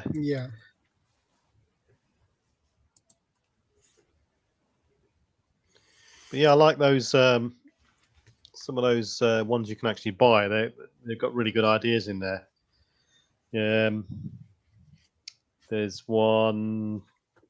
Yeah, some companies, some of these survival companies that make these kits and survival kits, I don't know how they actually get away with it. I don't know how, people buy this gear, and some of it is absolute rubbish. And it looks good, but when you actually intend to use it, it just falls apart. It's cheap, nasty plastic. When it comes to fishing gear, the line is probably like £5 line. Probably, yeah. £5 line won't necessarily hold a £5 fish. If you're dragging it in by brute force, it will depend on the knots you're using, because the knots will weaken the strength of the line. Exactly. You're then talking about the resistance to the water as you're pulling the fish in. It increases the weight on the line, so the load increases. Abrasion resistance as well. I noticed the good quality fishing survival kits, a lot of them have braided line in there, because it's so strong for such a small diameter. They can keep the diameter down, and it's very resistant to abrasion as well. Yeah, it is. I'm going for a short bathroom break. I'll be back. Keep it running. No worries. So yeah, folks, me and Shadow was talking earlier. That's if you're talking survival fishing, and you have no means of gear, you haven't got any gear with you, and there's lots of fish around, but you just can't actually access them, then that's one of the reasons why I'd suggest that learning some form of bushcraft is beneficial to the preparedness mindset and the survival mindset, because you can then harness the natural resources around you in your environment to make the necessary gear to get the fish in this instance. Not saying it's going to be easy. Nothing ever is these days. And the hardest thing will probably be actually making the cordage and the weight. Hooks are pretty easy to make because they can be made out of thorns. You can bend pieces of metal. Line can be procured through strands of clothing, for instance, strips of clothing, fibrous plants, or anything like that. So novelty and unique inventiveness would be the key to the day.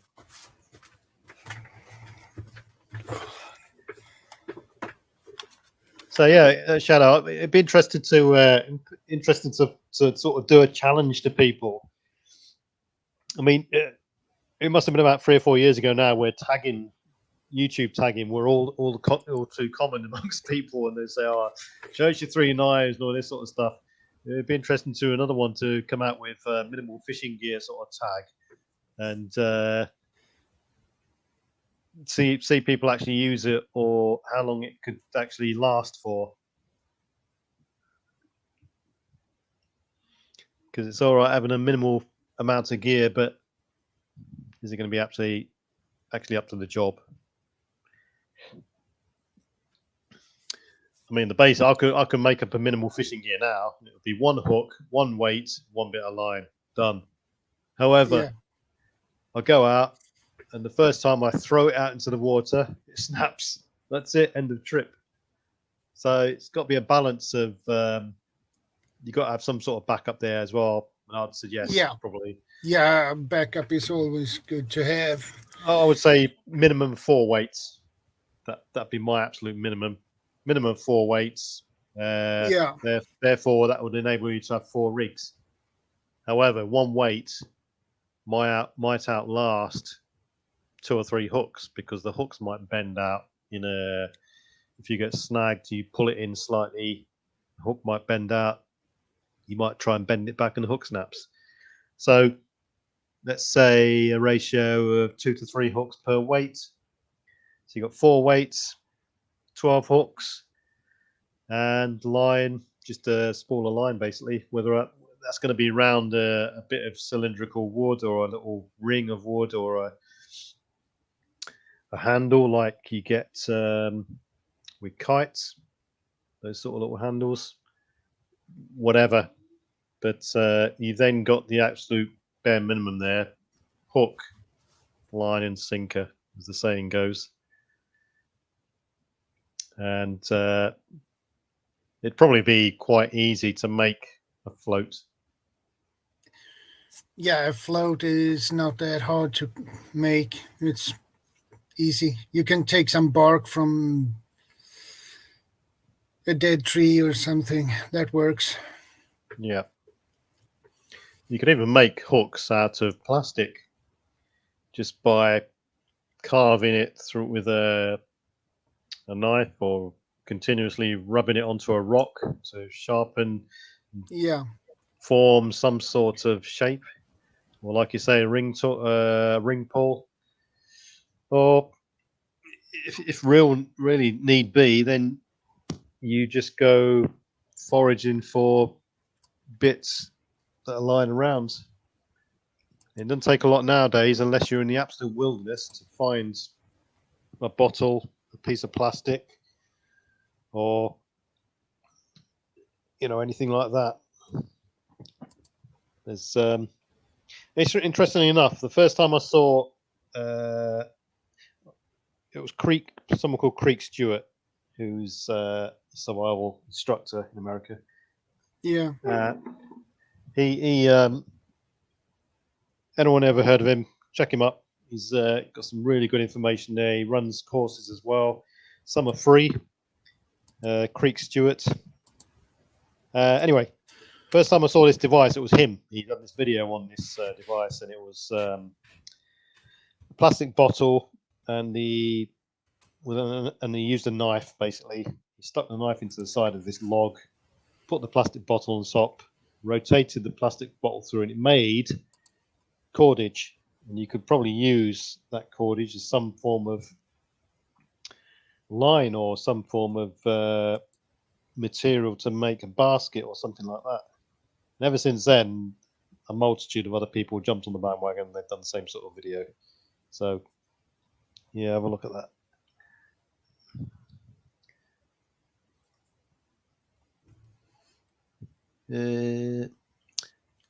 Something called the Ready Reel.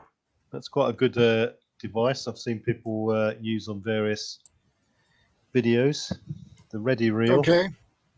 It's a black circular thing, and you just easy to throw out, easy to cast, easy to reel in.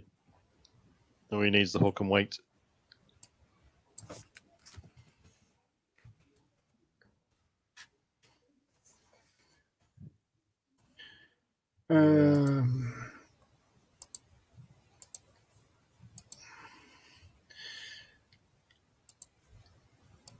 Yeah, like this, like this. Nope. Do it. Put it on image search. Nope. It's like right, that one in the middle there, that black circular hoop. That one. That one. Yeah, that's the that's it basically. Okay. There's I better never pictures. seen anything like that before. So Right, there's better pictures of it. And around the outside is the line, and all the rest of it's incorporated in it.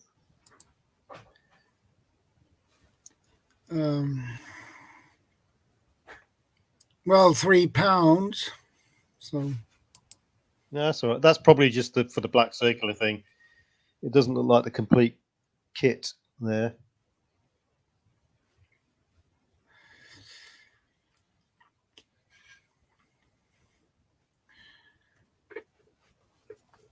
Black Ready Reel handline, one of the easiest and most versatile handlines to use. Yeah, those types of devices, they're easy to cast. You see, you just grab the weight in your hand, swing it around, throw it out, and then it just comes off of that ring, spools off of that really easy. There's no resistance really, and then that's it. And when you reel it in, you just wrap it around the hoop again, and you're done. Yeah. There's no rod or anything involved.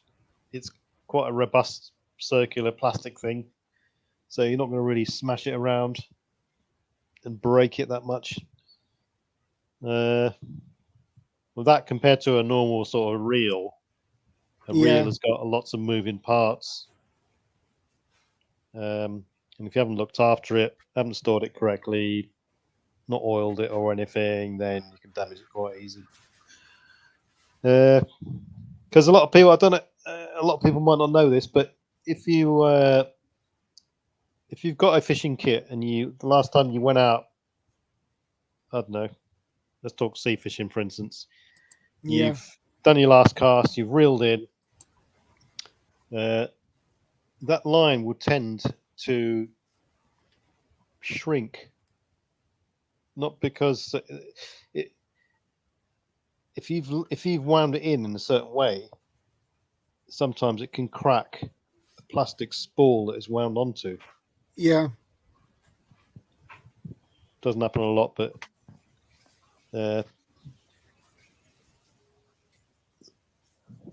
just watch out for that. Comes down to regular maintenance, really.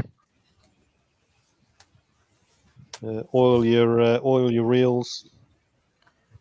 Wash all the gear off if you're in a salty environment. Yeah, the salt water can destroy your gear if you don't do that. And it wears on the line too. Yeah. So that's important. You wash it off.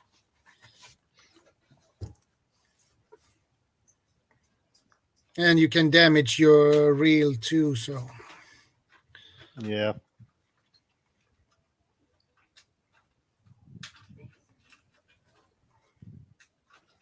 One thing I find that's good to have is one of these little plastic containers that you can buy with you get them, and some of them have just got washers in, some have just got screws, some have just got nuts and bolts in, and some have just got rubber O-rings in. And they're only little small containers, plastic containers, and they're divided up into, say, 6 or 9 little squares inside. And they're good little compartments to have. And in one compartment, in each compartment, you could put something in at different size hooks, beads in one compartment, split shot, for instance, in another compartment, and so on. And that makes a really good little small compact kit.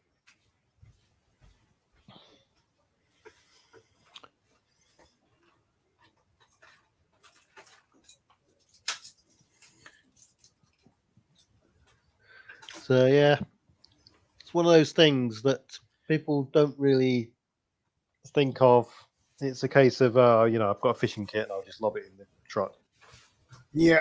You got to put some thought into it, because you go to some places and you can see the bottom and you can see loads of fish there, and you lob your line in there with a good bit of bait that you spent a couple of hours trying to find and forage, and you've done all your rig, and you tied all your knots properly and set it up, and you throw your line in, it sinks to the bottom, and you can see it, and all the fish are just swimming around it. Some fish aren't stupid. It gets a bit frustrating sometimes. You can just end up feeding the fish, and that's it. And they'll swim off, and you're left with nothing. Yeah, I know that feeling. Yeah. Well, like I said last Been week, there, done that. Yeah. Fishing isn't. It's not a guaranteed. It's there's a lot more miss than hit, and you could probably, from my own experience, whether I'm crap or not, is 3/4 of the time I'd come back with nothing. I swear sometimes that. I swear sometimes there wasn't any fish there to begin with. That was my excuse. Hey Bob, how you doing? All right. Hey Bob, 942. Good to see you, brother. Where am I? Is the? I have no idea. Is this a question? Is it a guessing game? All right. Okay. He's not in the Philippines, surely. Or he might be confused. Either in his back patio or in his garage. It's got to be it. Eating noodles. Yeah, or he's just sitting in his garage and eating noodles.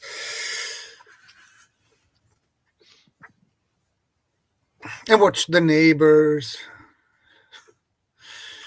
Watch the car rust. Watch the car rust, yeah. Yeah. Always confused.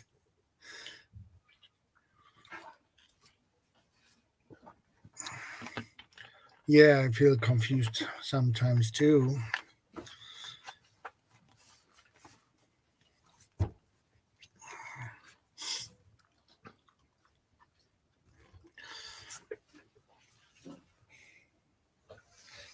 I had in mind to put together some small,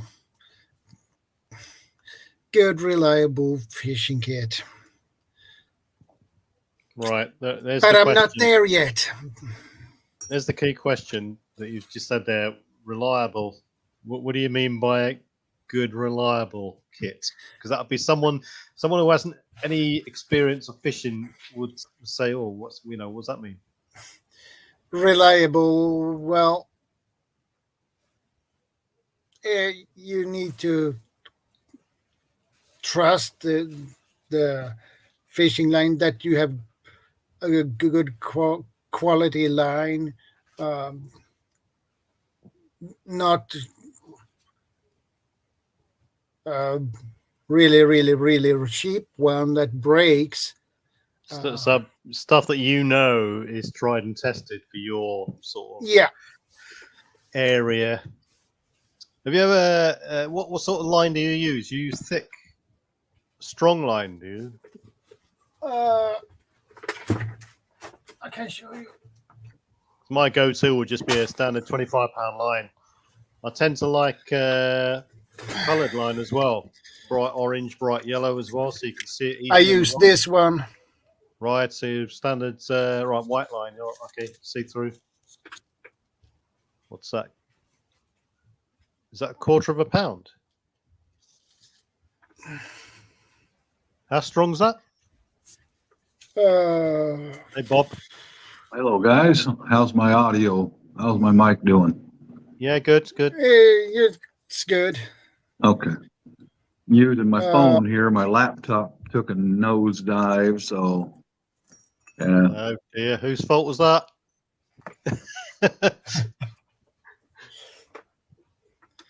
I'm gonna see. Oh my. What's the topic today, fellas? Yeah, minimal fishing gear. Fishing gear? Oh, okay. Minimal fishing gear. This line is 12 pounds. 12, right? Yeah. Yeah. I wouldn't really go anything below that, really. 5.4 kilo. Right. Yeah. And you know, it might be rated at £12, but realistically, you're talking about £8. If you land an £8 fish on that, you'd be lucky if you just drag it in heavy-handed, because you know you got knots, the resistance of the water, and all that sort of stuff on it. So you probably drag it in on that line, touching 12 plus. Yeah. I have that on my reel I use when I go fishing, and it's trout I'm fishing most of the time. So yeah. So you they don't get up to 5.4 kilo where I fish them. Yeah. Do you use the trouts? I mean, I use bright yellow or bright orange line. That doesn't make any difference really in sea fishing. Does it make it? Would that make a difference for trout?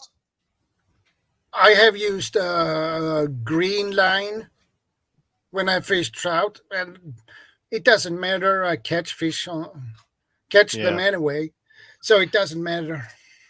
I suppose you could actually use any cover you like, and if you are targeting something specific, then you could just use from the swivel to the hook a clear line for that 1-2 foot measure, you know. Yeah. Yeah. Yeah, so as a minimal sort of gear, me personally, it'd be a telescopic rod and just a small amount of 4 weights, 12 hooks. That'd be it really, for a couple of swivels and beads. Absolute minimum. But it's actually, like talking earlier, it's surprising the amount of people who have not even considered any form of fishing gear as part of their preps.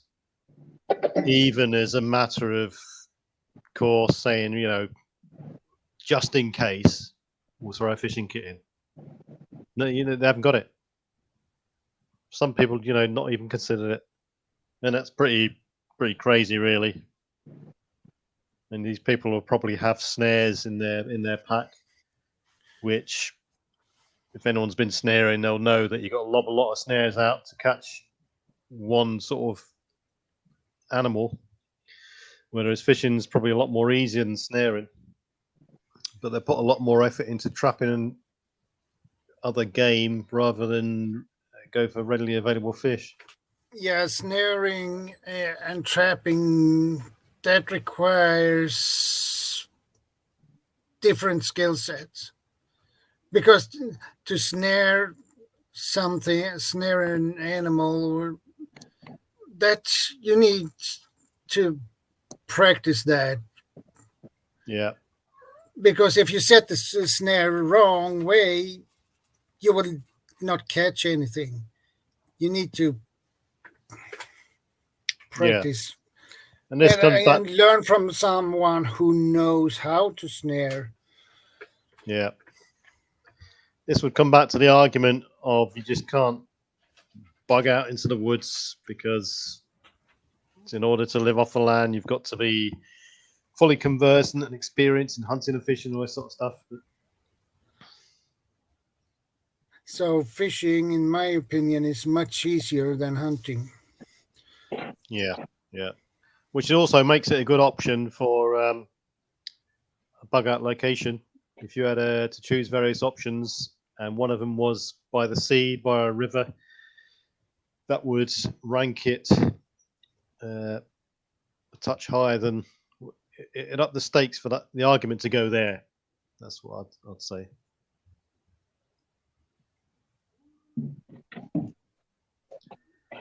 So yeah, Bob, that's quite a good picture for your phone. Say again. That's quite a good picture for your phone. Oh, yeah. It's a wife bought this phone for me. It's got like all these cameras all over it and all this stuff, But I honestly prefer a laptop, Yeah, it's got a good camera. It takes nice still photos, Yeah, it's amazing how far phones have come these days, especially the cameras. Yeah. Some of them nowadays have got 150 megapixel cameras on these phones, which is unbelievable. But they've got to compensate for the crap lenses on some of these phones. That's why they're and the small sensors. Mm-hmm. Yeah. Yeah, talk about cameras and all that. My son is getting into photography, and a couple of weeks ago, we all went as a family up into the mountains so he can go up and take pictures. And we were supposed to go out today to Nisqually River Delta for taking pictures of birds and wildlife, but we got rained out. Well, we had a few days of warm, sunny weather, and now we're right back to dreary. Yeah. Yeah, I So- still have cats. I have two. So the river's swollen up there, are they, Bob? Oh, most likely, yeah. We could go out as a family but he's got brand new cameras and lenses and all that, and I don't imagine he wants to get his new equipment soaking wet, Yeah. Well, now that I'm mobile, I'll get up and walk around a little bit. I don't dare show the missus on camera. She'll have a heart attack. Well, you'll have to, if he's stuck indoors, he'll have to get a bit creative with his photography. Yeah. Let's see what she's up to. I'll have to assure her that no, you're not on camera. Make sure you got No, the no, right you're not camera. on camera. The camera's you got the facing right- me, hon. Make sure you got the right lens going there, Bob.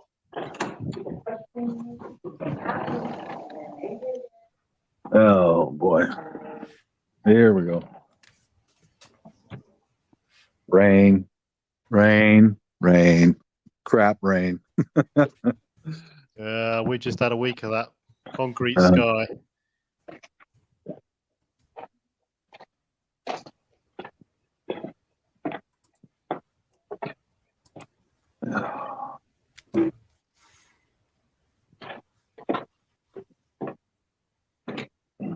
Pardon me for fumbling around here, guys, but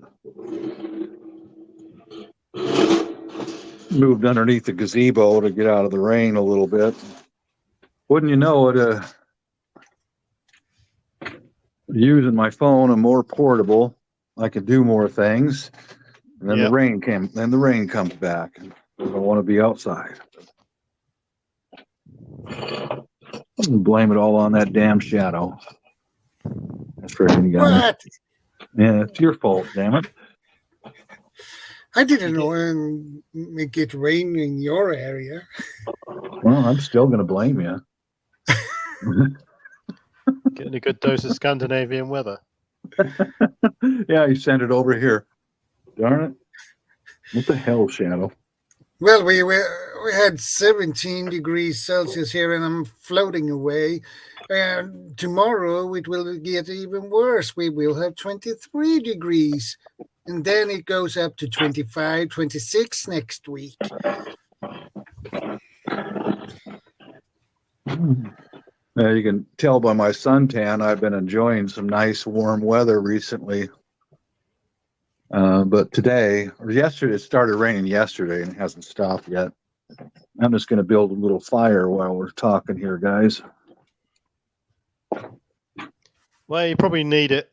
The plants are probably all dried out and stuff. I'm old and I get cold easily. Yeah. I might start crying too. No. Well, there's no such thing as being cold, incorrectly dressed. Here we go. Throw some. Show you what I'm working with here in just a second. I keep my emergency cooking supplies out here under the gazebo, and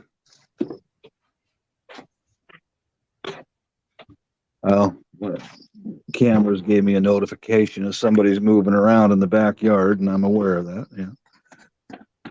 Here we go. I gotta show you guys. This is some of my dry wood for cooking. And those are a bunch of wax fire starters right there. Got my little paint can stove. I'm gonna go pop that off here. I'm very delicate, I can't tolerate. Yeah, we know rain. that, Bob. You're You're very delicate. You better watch it, mister. You just watch what you're saying. After all, this is all your fault, Shadow. Where's the CR around today? He's usually around. Yeah, I haven't seen him on the stream today. Yeah. It's incognito somewhere. Yeah. Hey, Mona, did what? Good to see you and welcome to the stream. Mona did what? Good to see you. Yeah, she's an awesome lady. Has a great channel too. So. Who is that? Channel called Mona Did What? Oh, okay. There's so many people I've never heard of. It's so many channels out there. You just come across new ones every day. Yeah. Problem is, it's trying to find the hours to watch these channels. Yeah. I must spend an hour every morning going through the new videos. They tick, tick, tick, tick, tick. Some videos, some people whack a video out 40 minutes long. I was thinking, oh Christ, 40-minute video. So I have to watch it in double speed. 7 ways. Another one. Hello. 7 ways. Yeah. That one is new to me, so I no idea.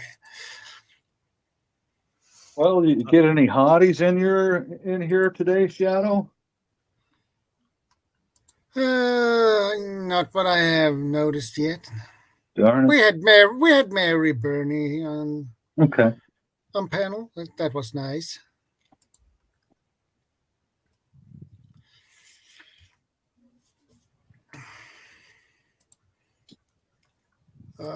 7 ways. I need to check that.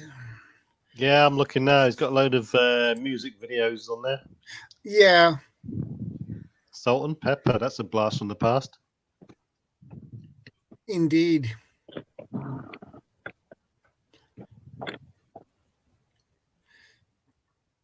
There we go. You guys can watch a little bit of a fire going while we're chit-chatting.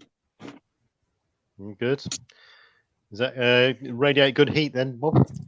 It does. Oh, yeah. I should thank Bob for bringing you here 7 ways. Oh, okay.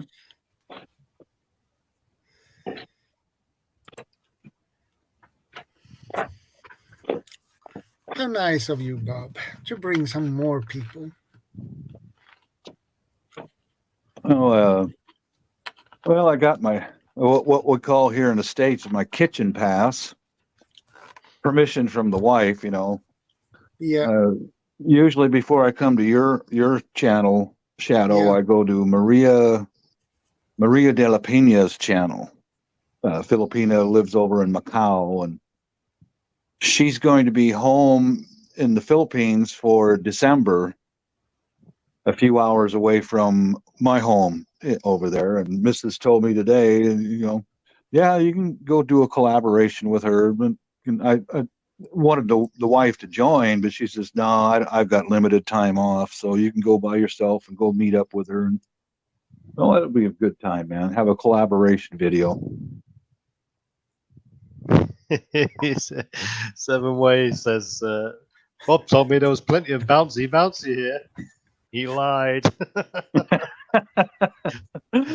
Hey, don't blame me. Blame that Swede over there, man. That guy, you never know what that kind of stuff that Swede's going to be up to.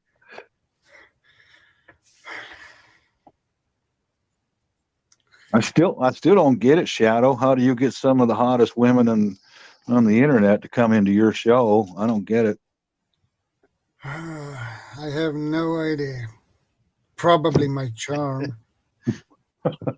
It's got to be your charm, because I'm a hell of a lot better looking than you are.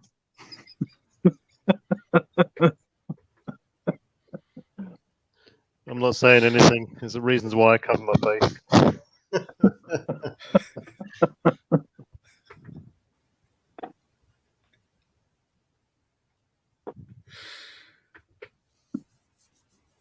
Yeah, so Bob, your little burner there, have you got a grill to go over the top of that, or is it just direct?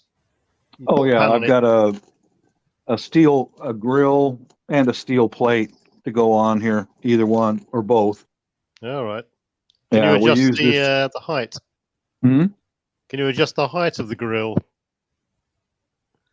Oh, not really. No, it's all welded together. I made this stand. I welded it all together out of what do you call it? Secondhand bed frames. Oh, right. Yep.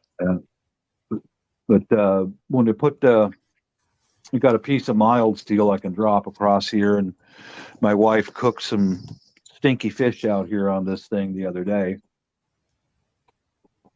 Yeah, it's all right. So you basically make a good hot plate, really. It is, yeah. Here.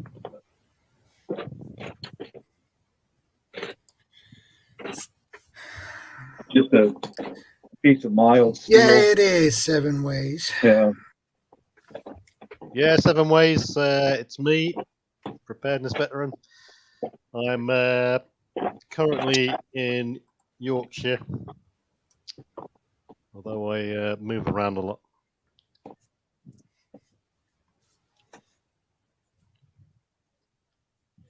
My hand warming going on. Ways is happy. Yeah, it's burning with a lot of ferocity right now, because a lot of this stuff was really dry when I cut it out of the tree, and then I dropped it into some hot wax. Yeah. And so that's why this stuff is just going like crazy. Yeah, I was going to say it's going like a rocket. Yeah. Yeah. Good stuff. Well, it just proves, it's a good idea to have those little containers there, and it's ready to go, all dry. Straight away, within 5 minutes, you got a fire going. Yep, just that quick. One match strike, and I got a fire to be able to cook on, and Yeah, and if you get any sort of power outage or heating goes down in the exactly, yes, in the winter, exactly. like the Arctic blast that you got, you can just whack that out straight away. Yeah, 7 Ways, Yorkshire, but it's not a Yorkshire accent. The Midlands, right. Well, I flick backwards and forwards from the Midlands at the moment to Yorkshire. In the Midlands, I'm in between sort of Birmingham, Cannock Chase area, Stafford, around that area, sort of thing. Yeah, good stuff.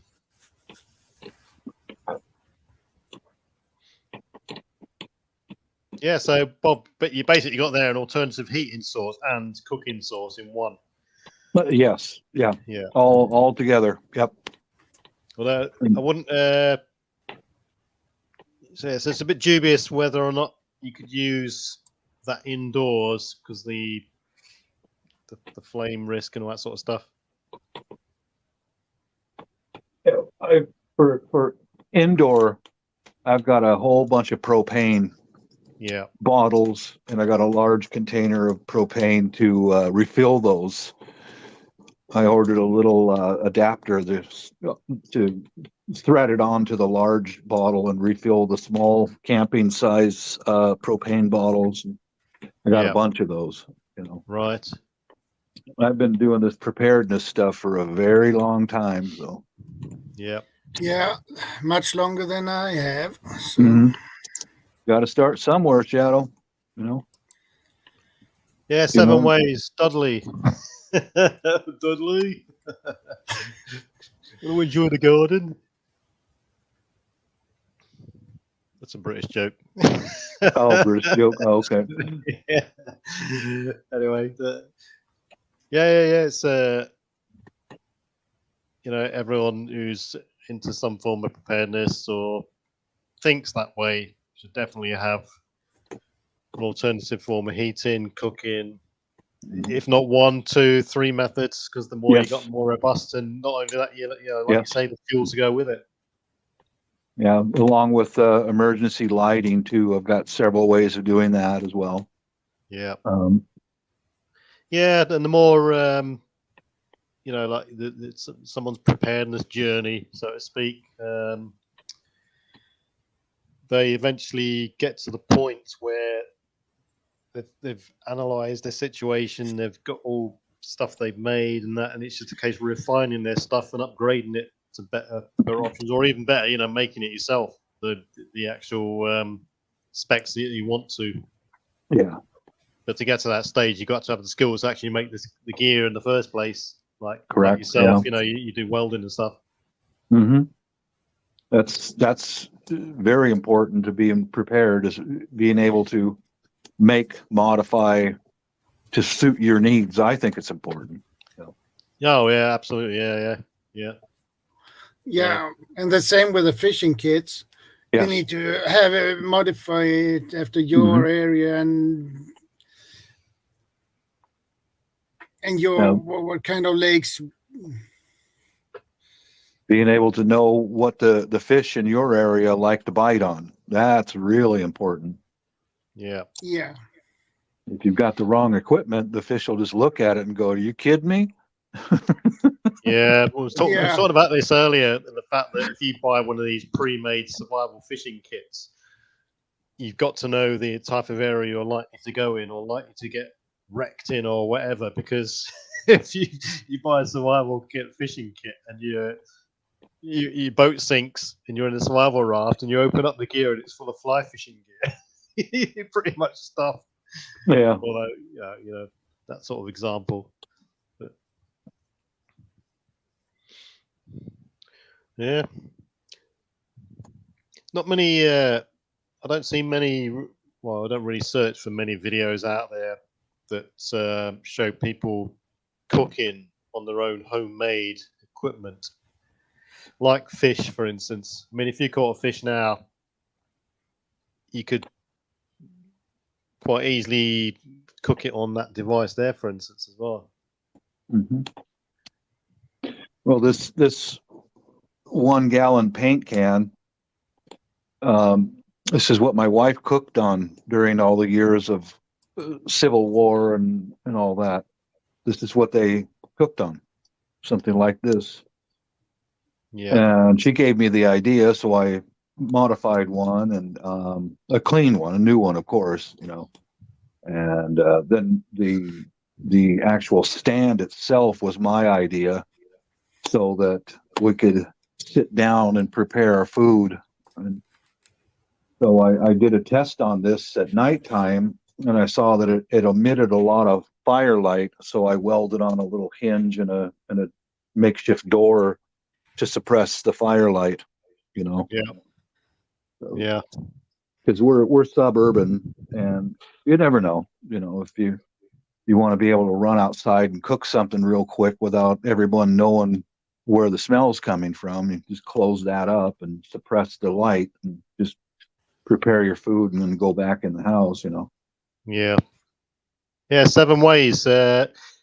No, this isn't a dedicated fishing channel. It was just a generalized subject for today was fishing plus whatever we want to talk about, really. Yeah, Vanessa Kitty's back. Yep. Yeah, Bob, Welcome back, Vanessa. has that got the? If you need to move that quickly, can you? Has it got any sort of handles you can just grab it and lift it away? I apologize. It's hard for me to hear everything you said. Could you say it again, please? Yeah, I've got a barbecue and it takes quite a while for the coals to cool. But at night time, I don't want to leave it in the place where I barbecued. So it didn't have any handles on it. Oh. So there could be instances where you'd have to grab the whole barbecue, for instance, and move it 3 foot, 4 foot, or out the way from people. Have you got any devices on that, or you just pick it up from the base? Right here on the sides, I welded on some angle bar, which is I'm gonna probably have to revise that, but I can pick it up and move it. You know, I'd have to use some towels on my fingertips, but right, yeah, yeah.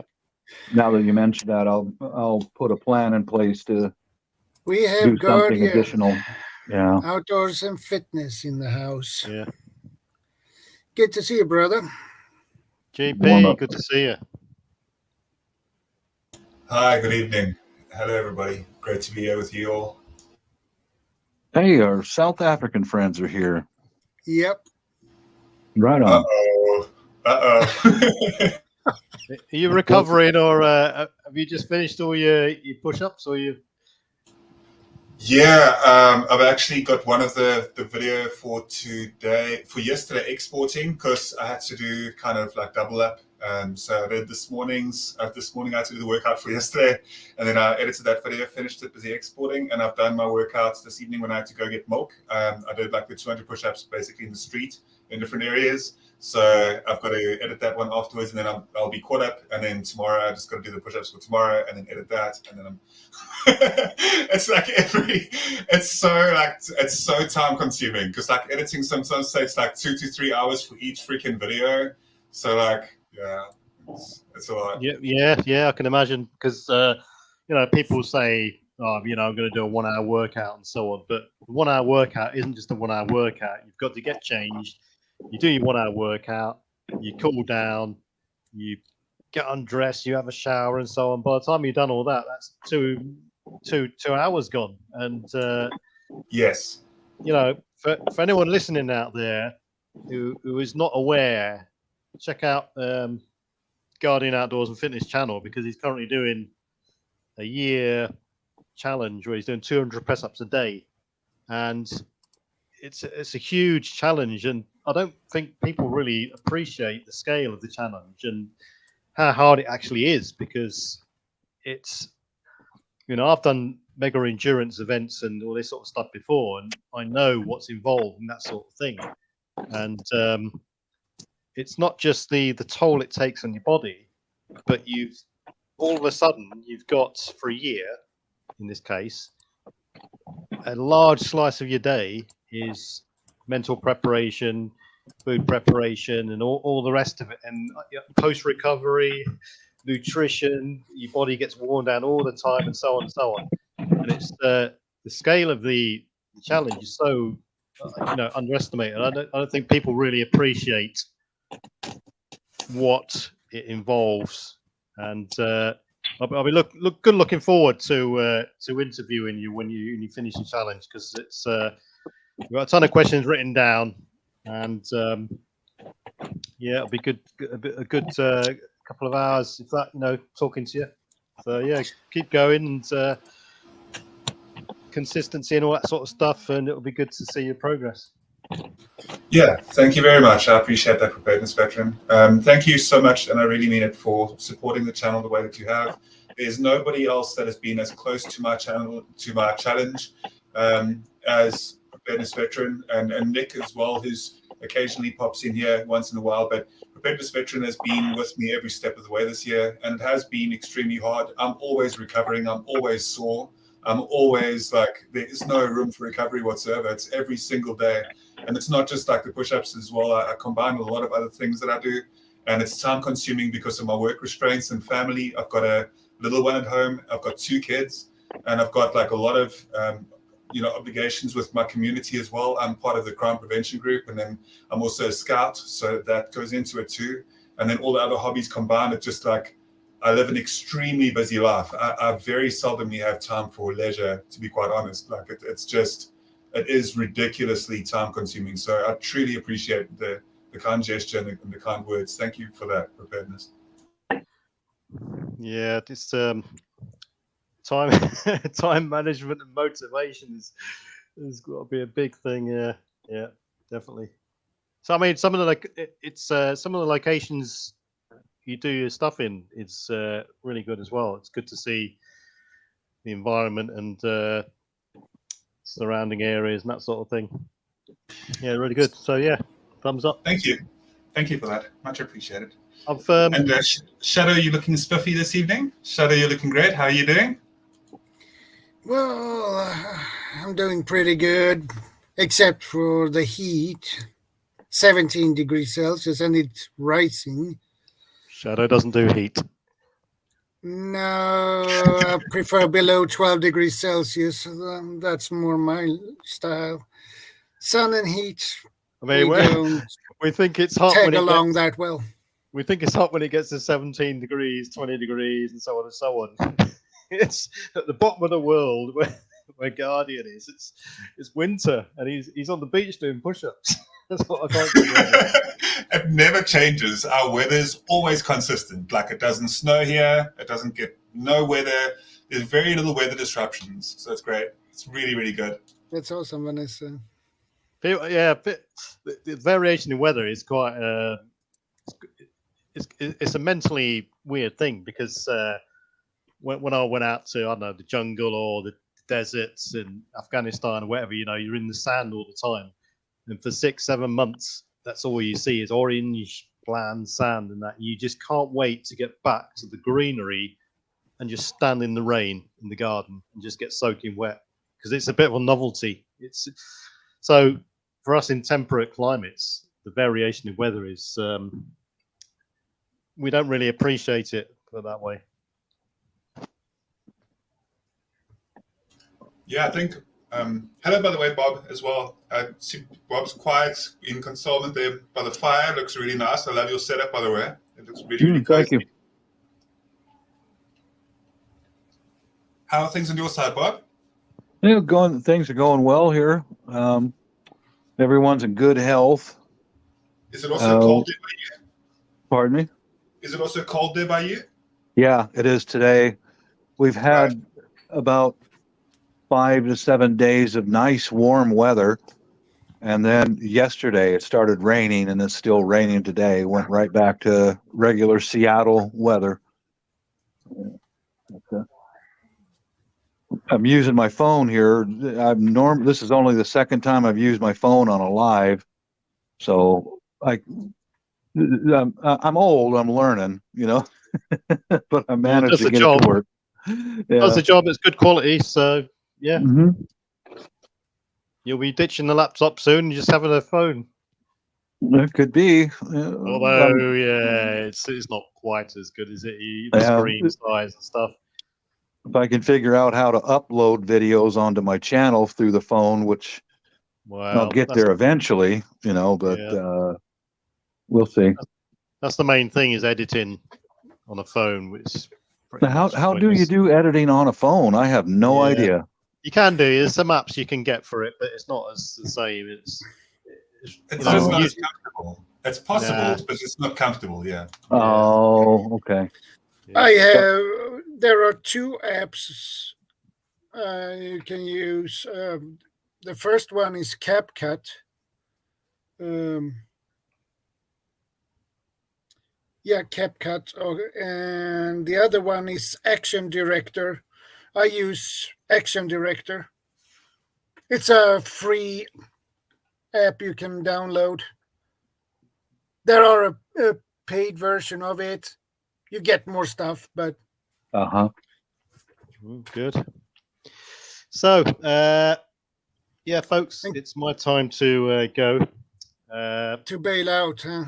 Yeah, I've got all sorts of things to do and Yeah. jobs to do and all that sort of stuff. So anyway, so Bob, I'll catch you later. Okay. Yeah. Before Thanks. you do leave, at any point you can just contact me as well, preparedness, even if you just drop a message on like one of my older videos or something like that. And there's also a way to instantly connect with me, and then we can set up something at some point. I'd love to just like even have an offline chat or whatever, just to ramble about stuff and to just have a bit of a conversation. It's always good being able to learn from you. And yeah, I look forward to speaking to you soon. Always a pleasure to hang out with you. Yeah, Thanks. no worries. I did send you a reply back. Anyway, I'll send you Okay, another one. I'll check. I'll check on my side. Yeah, 100%. Yeah, no worries. Right, so Bob, see you later. All right. Peace out. Guardian, I'll contact you via other means. And Shadow, thanks for having us on. You know, you make a good opportunity for people to come up here and have a chinwag. So many thanks, and catch you later, folks. Yeah. Much catch you respect. later. Thanks Bye-bye, for sir. stopping by.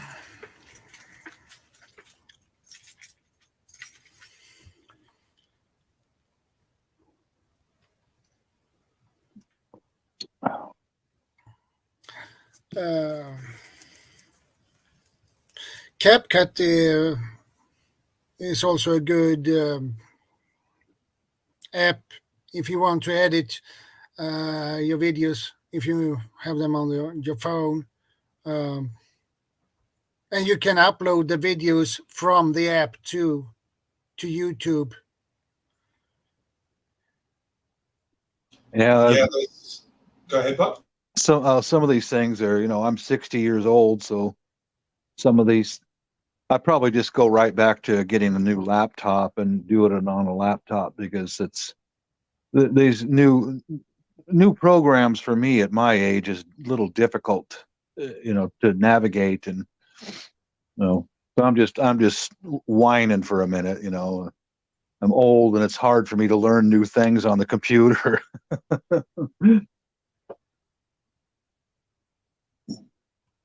Yeah. We are not getting younger. No, sir, not at all. I could dispute that. I think that via technology and medicine, and without going down this rabbit hole, I think it's very possible that in the next 10 to 20 years, next decade or two, with the advancements currently that we're making with machine learning as well, we're absolutely busy combating the different various effects of age, and we could easily see the life expectancy of 150 to 200 in the next 2 to 3 decades at most. But I'd say like comfortably within at min 1 decade, at most like 3-4 decades. I'd say. Yeah. And there is a lot of science and technology that's being pushed into this. I'm not just making things up. Like we think that life is way shorter than it really is. Yeah, I agree with you about that, Guardian. As you said, 3 decades. Yeah.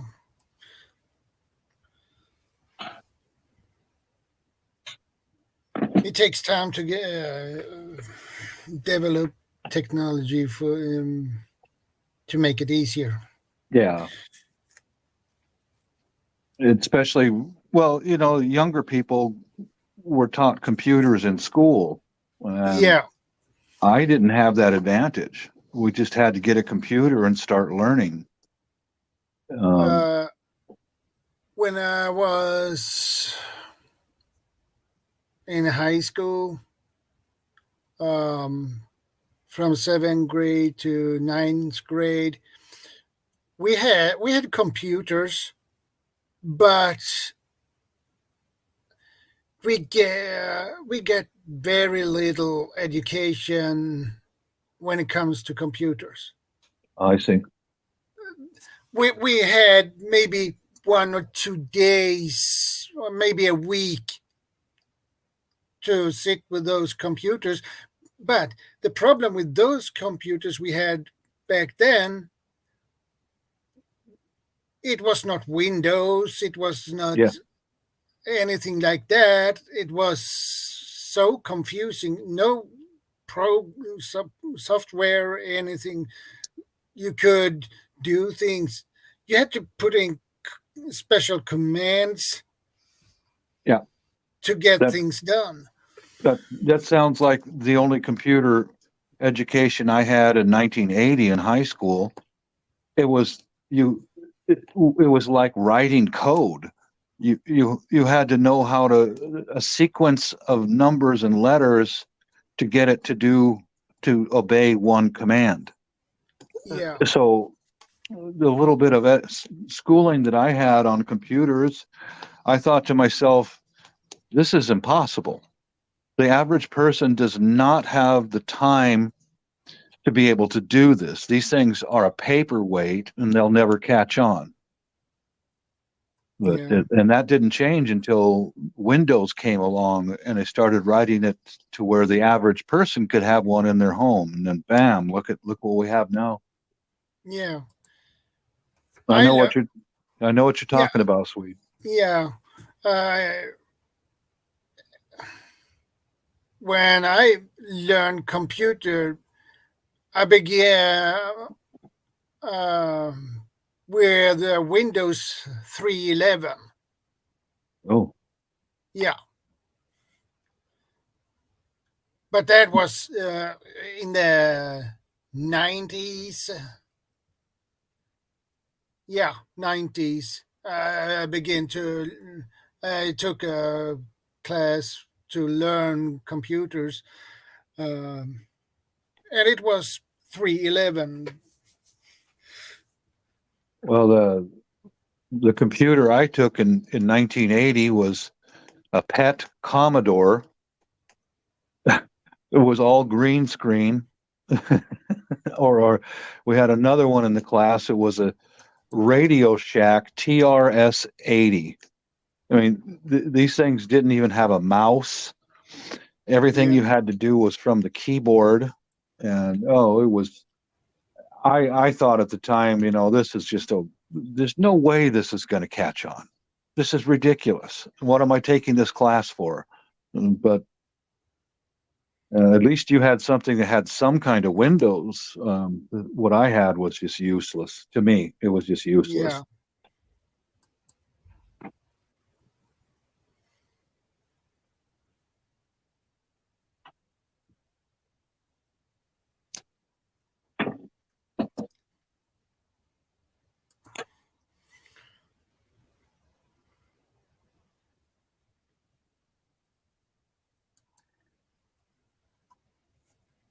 And the problem was when I was in high school in the 80s. Mm-hmm. I graduated from 9th grade. I believe it was 89.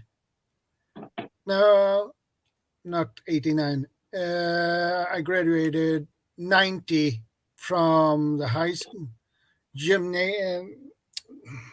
Yeah. Well, now my memory is totally blocked. 89. No, it was in the beginning of the 80s anyway. So yeah, I graduated from high school in 1981.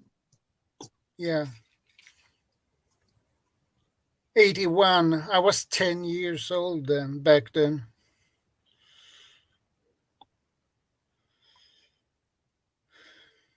It's hard to imagine the computers that I learned a little bit about then in comparison to, like, you're in Sweden and I'm here in the States and we're doing a video conference.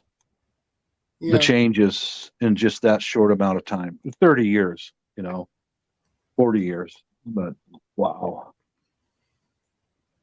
It's expediting at a dramatic rate. People don't understand, and I don't understand it fully either, and I'm happily, ignorant about it. But what I do know is that at any point within the next year or two, we are on the precipice for machine learning to really expedite things faster than we could ever realize. And I'm being serious about this. People don't understand, just how quick things can possibly start adapting. I'm speaking about industrial speaking about agriculture. I'm speaking about all various like aspects of our livelihoods. Like there are so many dramatic changes. And something that's pretty promising as well is that the world has enough food to feed everybody at the moment. The only problem that we're currently experiencing is logistics. And as soon as we're able to resolve that, and we're able to do so via technology, we can absolutely make a huge difference to the people that are currently suffering, which is extremely like promising for people as well. So obviously there are some cons to the whole, advancements of technology, and there are some major pros. And my point that I'm making, TLDR, is that technology is going to boost out of the blue. Technology will boost Welcome back, the advancements. The machine learning will boost the advancements that we're making within technology by a very, very large amount at any point.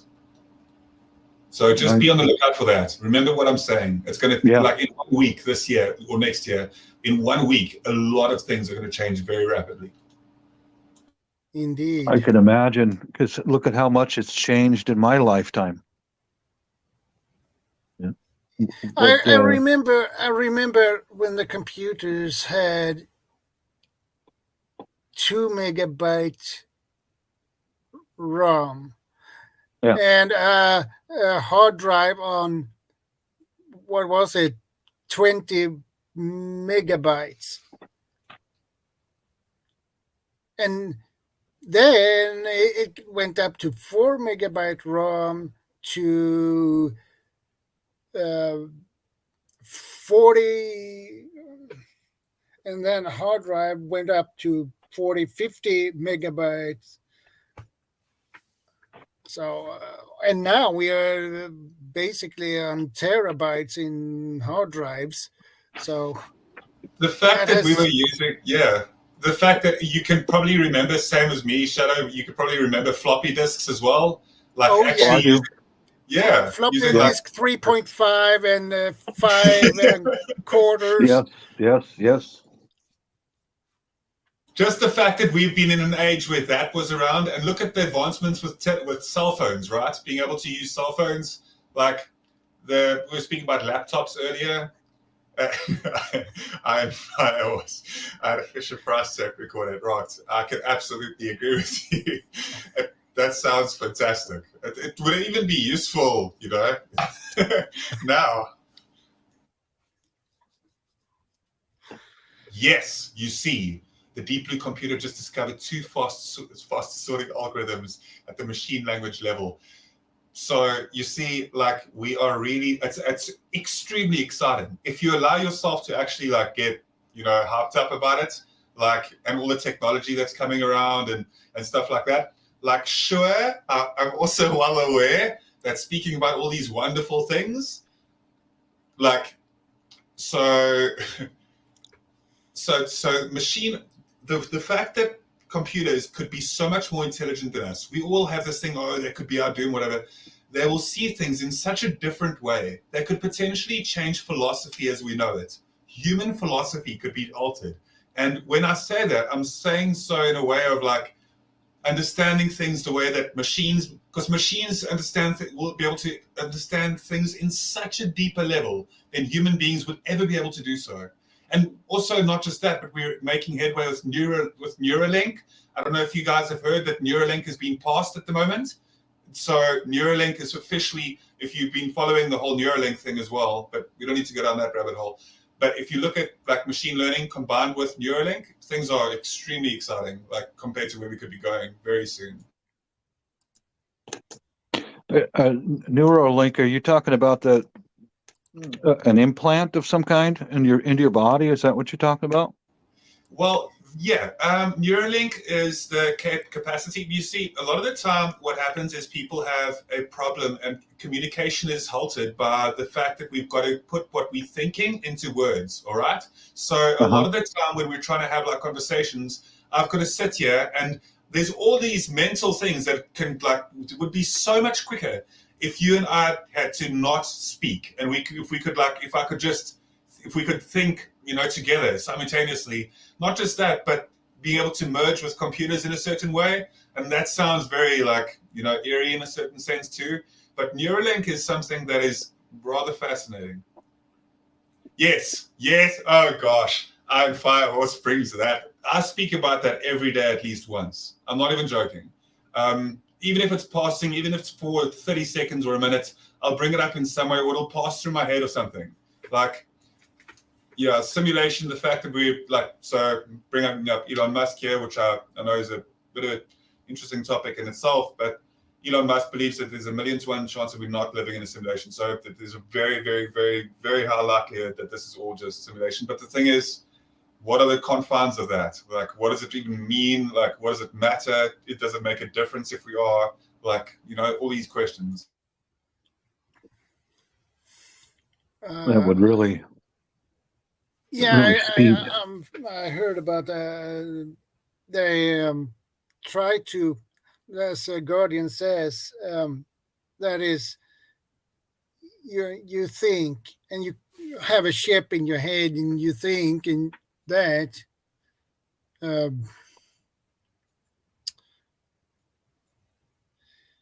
send it to a cloud so other people can download. That person can download what you're thinking, and so you don't need to say anything. You think everything. So it's like a telepathy, digital way. It's amazing. Yes, that is 100% correct.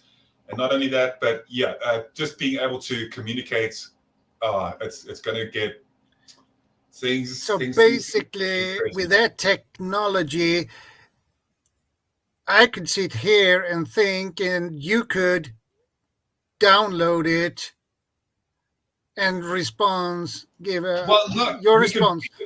Yes, we could think. The thing is, we could simultaneously think. We could think together. And that's amazing. We could actually think we wouldn't need to download, we wouldn't need to have a crossword, it wouldn't need to be conversation. It would just be like instantaneous, which is also scary. Some people are like, oh, like, you know what I mean? Your thoughts, some people's thoughts, do you really want to share thoughts with other people? Because some people's thoughts, I promise you, I don't want in my mind. Do you know what I mean? Like, there's some people, realistically that I wouldn't want to share thoughts with. But yeah, it's extremely interesting.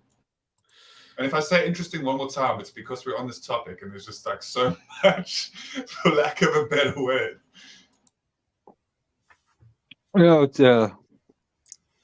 If it's used correctly, just think the farmers around the world could share information with each other.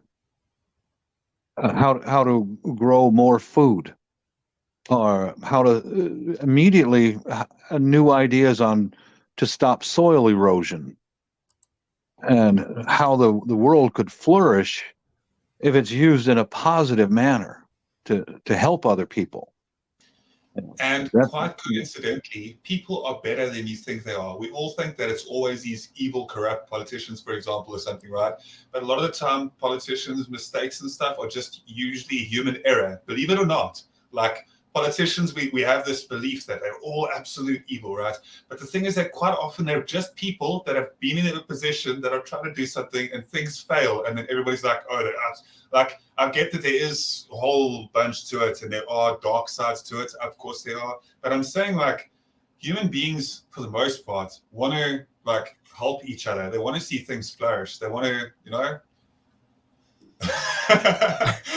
Jepson pulls in with the people don't want to hear what I think. I'm too rude. You see, now if we had to Neuralink, right, and I had to link up with somebody who I find like just bombastic and rude and upsetting and that type of thing. Can you imagine like what that would be like?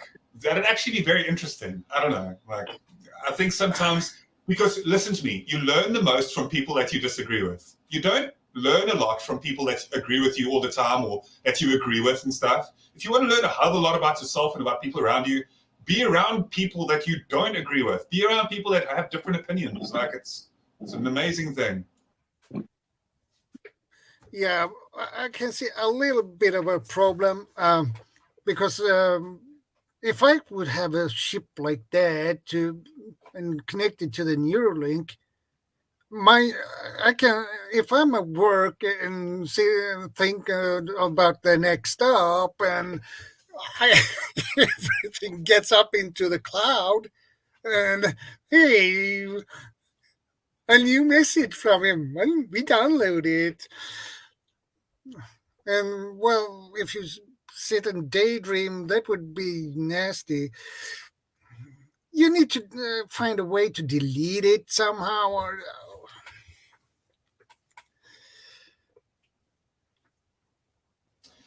Well, you don't necessarily like. You see, human beings, we're at a stage at the moment. So another Elon comment, brilliant comment there by Fios. So yeah, as you might recognize with my voice as well, like being from South Africa, the Elon Musk thing. When I do bring up Elon Musk, people think that people like take out their hatred of Elon Musk on me if I'm speaking on like an international platform or something. It's pretty rough. But like, he does a lot of good things. I'm just not going to like advocate for him either in a good way or a bad way. I'm just, it's a person that I think a lot of people could strive to, aspire to be more like him when it comes to creativity and ingenuity and engineering. It's pretty interesting. But yeah, now they're going to be for or against him in this conversation.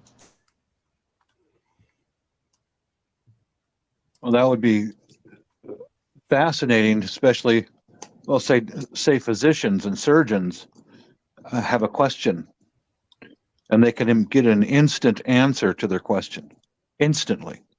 That would be fascinating. Well, during the procedure, if he has a question about what to do next, etc., that technology could save a lot of lives.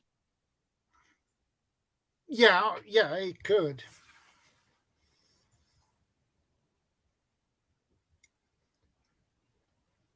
See, it's that type of thinking. Bob's on the right path. That's exactly it.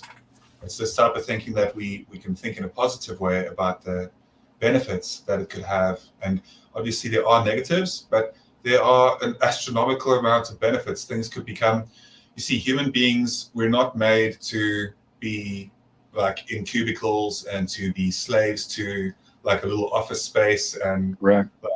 Like it's not what we're meant to be doing. We're meant to be creative. We're meant to be like, out in the wilderness, hiking, being outdoors, like doing things that are entertaining for human beings, doing things that are like, we could make a utopia instantly. And obviously it could all go wrong. I know, I'm well aware, but I'm just saying like it could essentially, like we could solve a lot of things and we'd have a lot more time for creativity. We'd have a lot more time to have beautiful and enjoyable lives, perhaps much longer lives too.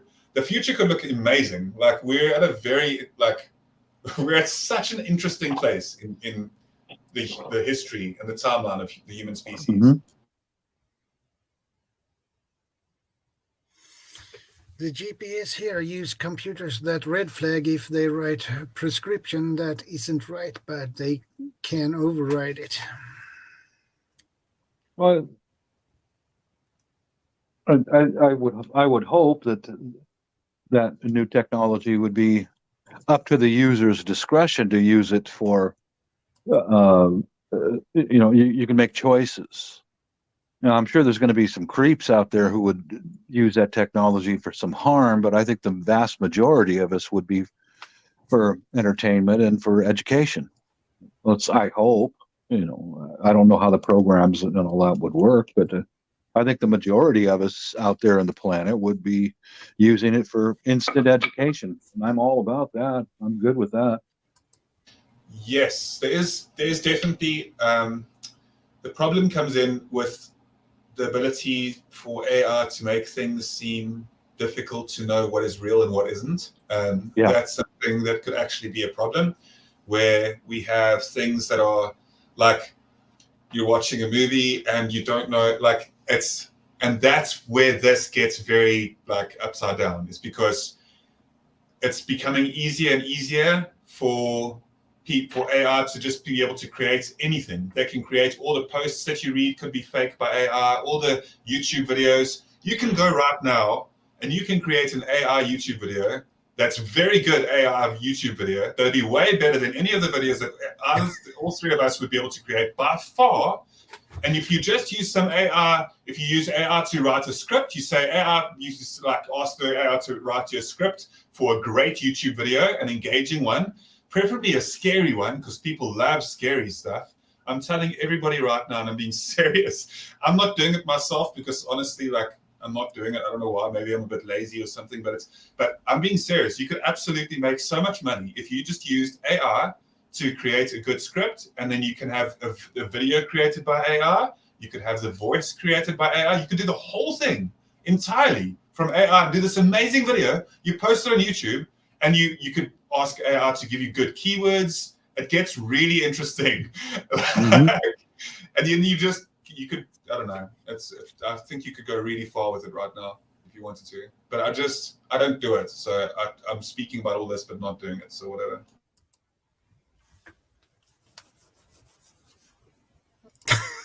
Yeah, I'm pretty welcoming to nearly any way of being able to share information with each other.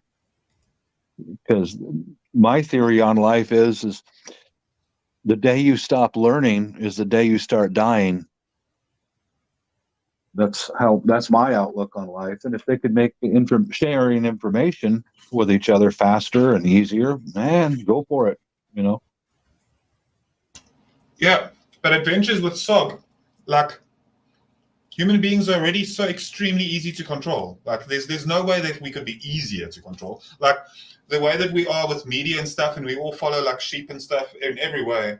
And I can say that I'm not saying so because I'm an outsider, cool, edgy person. I'm saying so like because don't we like all do that already? Do you know what I mean?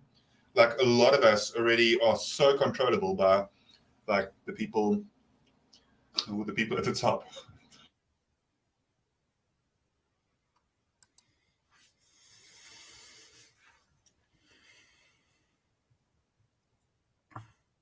But it's fascinating how advanced the technology will be in the future. That's no question about it.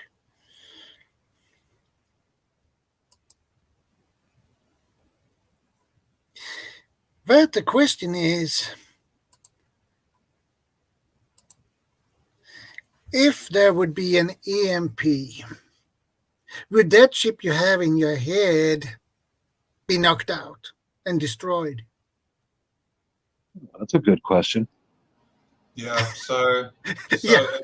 it runs. I think it runs independently. I think that it doesn't need to be connected to be on. I think that if something did happen, your body would probably just absorb it over time and destroy it over time, likely. But it's an interesting question. Very interesting.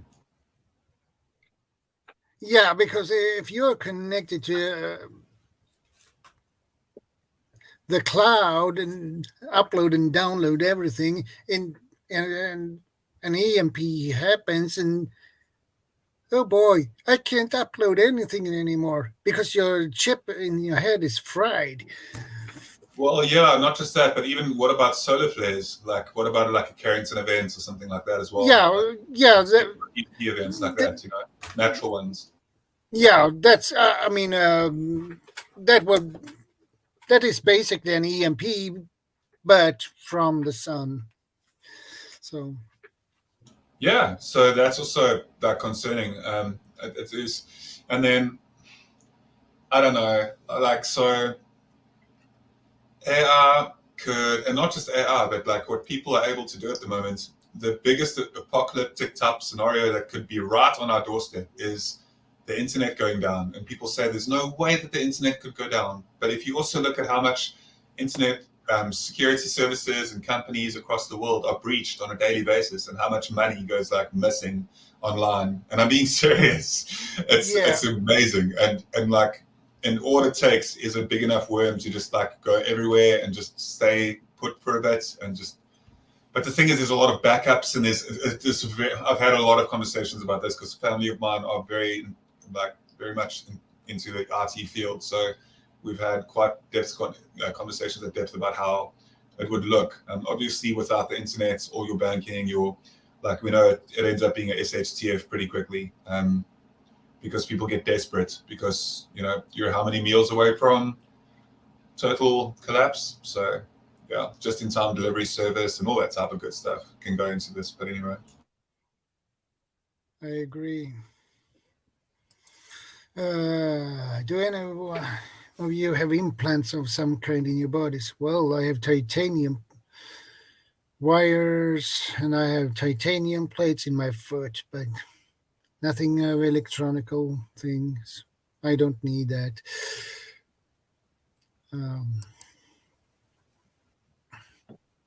Resistance is futile. It's true. There's nothing we can do except for look at the positive sides. All the negative sides, there's nothing that we can do to fight against it. Like if you think that you're capable of like fighting against it, go you. You know what I mean? That's great, but there's nothing that I can do. Like I know that I can't fight against the movement of, you know, the top tech companies because now it's a race, and this is a big problem. Oh gosh. So like, right, when we have different type of weapons of mass, you know, large weapon type things, when we have those things, it's regulated and there's strict controls and there's stuff that is like made sure that it can't get out of hand and all of this type of good stuff. And then when it comes to this, which is much more dangerous, there's nothing. So somebody in their basement at the moment could be coding the worst thing ever, and it could be coming from somewhere that we don't know. And that's the problem, is that all the countries right now are racing to be the best when it comes to the tippy top of artificial intelligence and machine learning, right?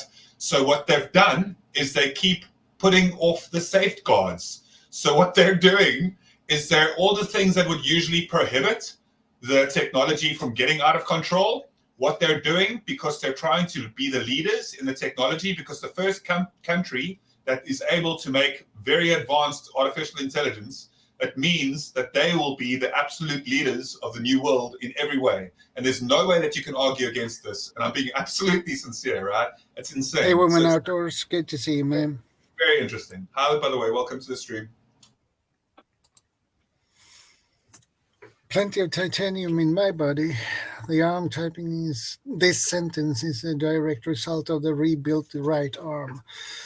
Yeah, you have more titanium in your body than I have.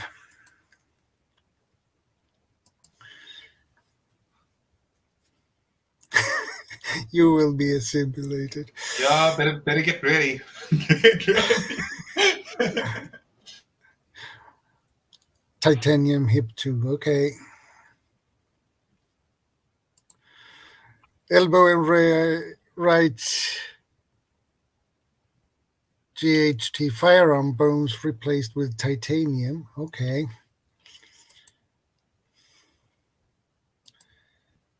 Seniors get excellent health care here, but their children and grandchildren are going to die before them from lack of health care. Right, yeah.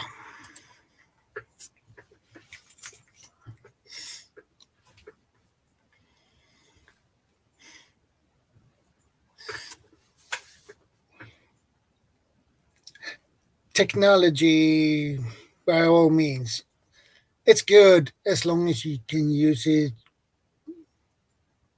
on the correct way. The technology is here to help us to do things much smoother, much easier, things like that. But like a Carrington event or even a larger mega event like that, all electronics would be fried. So it's a good, really good question. They should do some research on that, if that would affect a chip that is inside your head, or I think, yeah, sorry, go ahead. Even a pacemaker is run on batteries, and it has some electronics in it built in to work. So would that be fried as well? And that could be a problem. How long do you think it'll take for machines to figure out how to convert their machine bodies into organic form? Probably, maybe. Where necessary, obviously. Like in most cases, it isn't necessary. But for the case of that being a situation, would they not make a backup organically in case of EMPs? A smart AI would it not?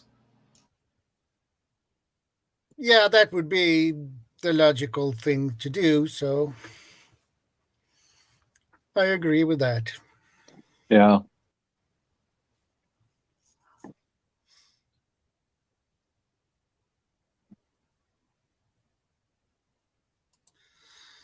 The longer I live, the closer to the cyborg future I am. Yeah.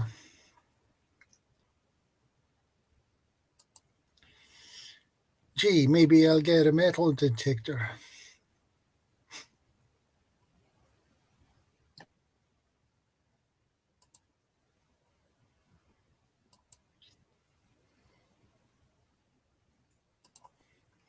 Technology has the vulnerabilities. And the problem is those vulnerabilities need to be solved.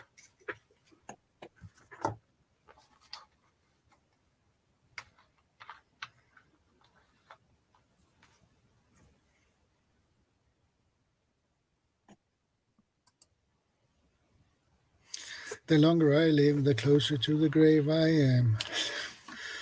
Yeah, adventures with Zug. I agree with that. Unless that's all a farce and the simulation theory that we were talking about earlier is real, and then it doesn't even matter because then the grave is just an illusion.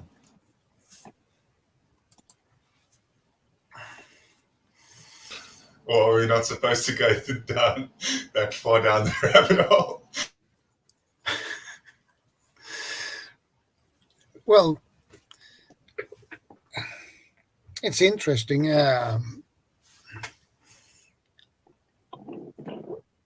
how advanced we will be.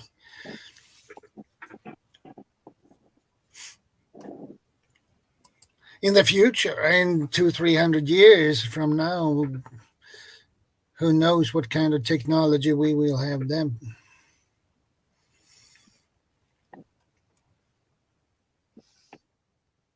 I think the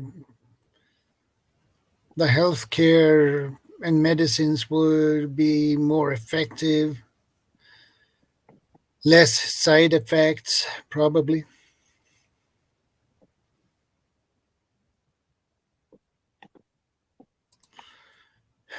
Well, This is a little bit different kind of a topic that but I worked for Boeing making the 737s and 747s. Boeing can custom make any airplane to any configuration that you want. Anything. I've worked on business jets, I've worked on military freighters, I've worked on commercial aircraft, and this is just kind of back years ago, a super typhoon hit the Philippines and it killed a lot of people.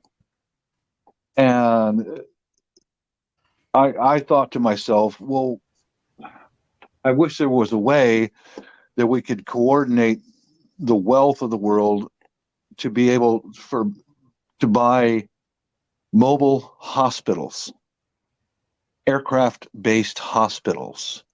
Now, they do have some things like that, surgical centers, I mean, to help people who are in desperate situations where their hospitals were scowled down to the ground. And, I don't know, it's kind of a fantasy that I would have loved to have been able to be one of the aircraft mechanics to work on flying surgical centers. Yeah. you know, and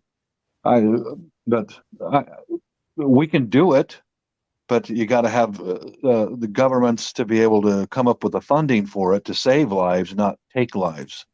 Yeah. You know, it's kind of a dream, guys, but you know, that's just something I just always wanted to be able to do, would be part of a team of people who are building flying hospital surgical centers. You know, we can do it. Boeing can do anything, you know, and we'll do it on schedule and on budget. But Yeah. yeah, That is actually a great idea, to have planes like that, because that could, you do the surgery as soon as you are in the air, and that would save a lot of people. yeah, I think you waste a lot of resources when you include a human element. I think that it is going to be done very soon. But if you look at the way that drone technology currently works, with drones that can fly around and do various tasks, it would make the utmost sense for there to be medical drones that can fly around and assist people. And you know, they say, like, you could say, like, how's that possible? But the thing is that with surgical drones as well, and medical drones that are out there, and nanny robots, and you know, robots like that are made for the medical fields, it's amazing what they're able to do already. So just have a drone that's able to fly around, that can fly to people and assist them through those times, be able to administer injections as well. It's amazing what they'd be able to do.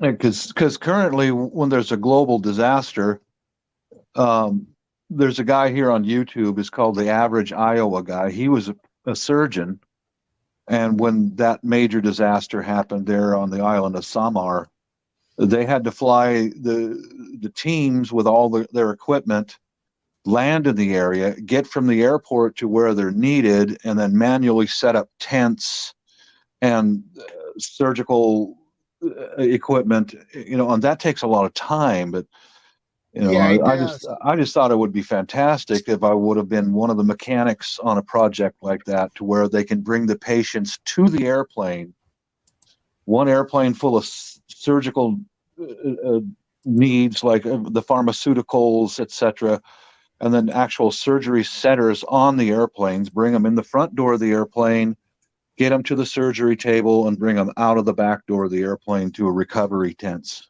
You know, I think that would have been, maybe would have saved a lot of lives, especially if you have 50 or 100 of those airplanes already set up and ready to go, rather than having to fly the personnel and then set up tents and then get all the logistics together, but have it all on one vehicle and make 100 of them, you know. Yeah. But, and if you can take care of at least, let's say, 8 patients at a time. Yeah. That would be. Oh yeah. Very effective, especially if it's wounded soldiers. Yeah.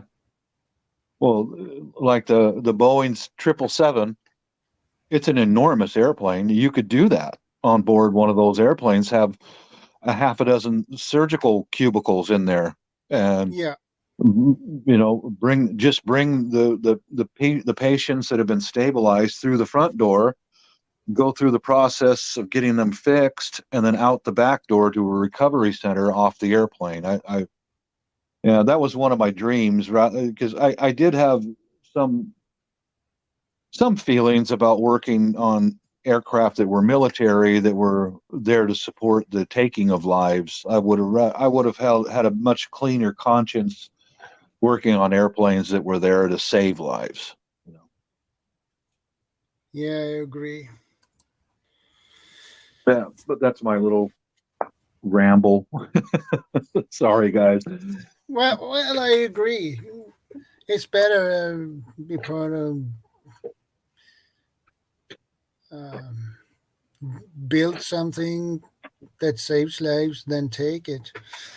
It makes no sense that we actually spend any money at all. Look, I get it, because if you don't spend money, then I understand that when you don't spend any money on protecting your country, I realize completely what happens. We can't live in a fairy world where we pretend that, you know, people won't go out of their way and come and attack a country as soon as they dismantle their army. It's like, you hear what I'm saying? So you can't say, Yeah. oh, no, we don't need it or whatever. But it just, like, it's a shame. It's such a shame that we spend the money that we do and the large amount and vast amount of money on technology for military warfare that we do every single year, while we are like lagging behind. Like, we could be doing so much more interesting stuff with money, and if we spent that money on like proper like science and innovation and all the good things, right?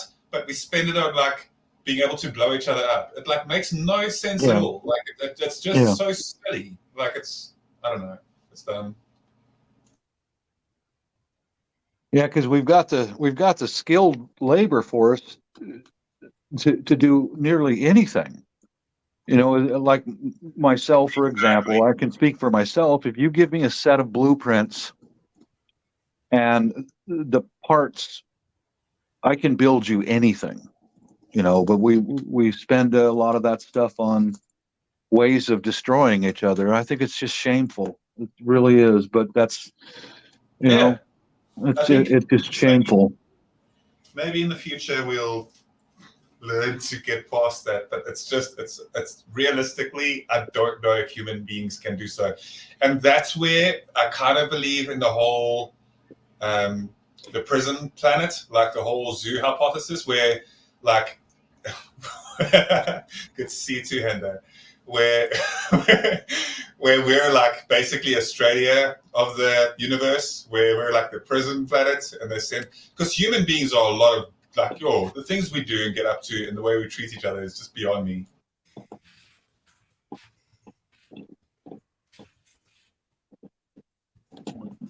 Yeah, I agree. I agree, definitely.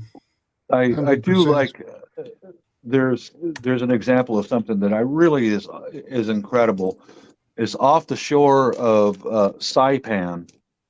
There's a large amount of ships that are crewed by the U.S. Navy, and some of them are privately owned, government owned, and Navy owned and operated, that are filled with supplies for disaster relief. And there's 2 of those ships in the port of Tacoma right now that are filled with disaster relief, heavy equipment, food, water, medicine, and all they're waiting for is the order to go. And if we could build 10,000 more ships like that, that would be fantastic, you know. But I don't know. I'm not in charge of the pocketbook or the purse strings, so I don't know. I don't know what else to say.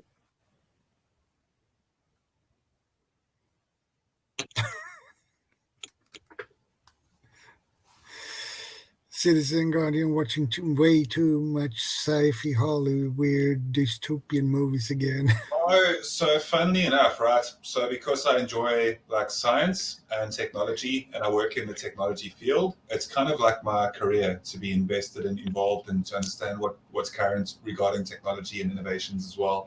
That's why when it comes down to like the things that most people kind of we will turn away from talking about as well.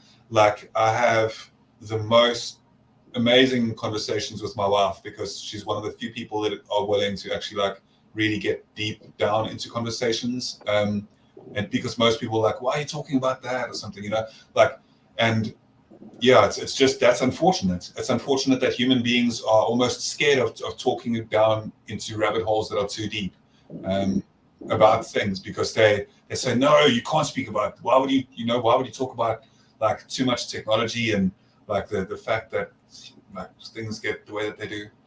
I don't know. It's weird. Hello, Hendo. I know. How about Hendo? Come up. Are you willing to come up on the panel instead of insulting people from the comment section on the side. Come on, come up and chat to us, bro. Yeah, Hendo he is as he is. I have more time for Hendo than most of the human beings on this planet, and I'm being serious. Hendo has been supportive of me and all my nonsense for the longest time, and I really appreciate Hendo, who he is. Like he's somebody that helps a lot of other channels as well. He's somebody that is very well connected. If the world is going to end, Hendo will know about it way before any of you guys, including myself. Well, Hendo, I hope you warn us first. Put the word out, will you?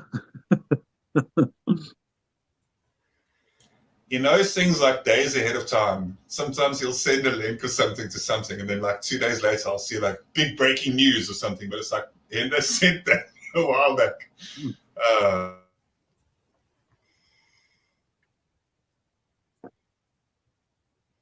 Does anybody remember the show called Early Edition? It was about a newspaper that used to arrive early, and it would arrive a day early. This guy, there was a cat that used to deliver the newspaper to this guy, and it was one of the oldish sitcoms. If you ever have a chance and you're bored or something and you're able to download like a series or something, get hold of Early Edition. It's such like a great, it's a bit outdated, it's maybe like, whatever, but that shouldn't stop a person from enjoying like what it is. It's called Early Edition. It's a great show, but that's how it feels sometimes when it is ahead of the times.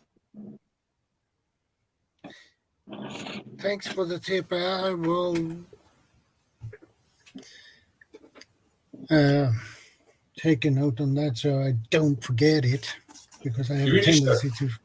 It's a brilliant show. It's called Early Edition. It's so good. You'll love it. Like, it's just watch 1 or 2 episodes, and if you don't enjoy it, you can put it down and you don't need to watch more. But it's a very like, sometimes the era of like the early 2000s and late 90s was actually a very wholesome era. So TV from that era can be quite entertaining.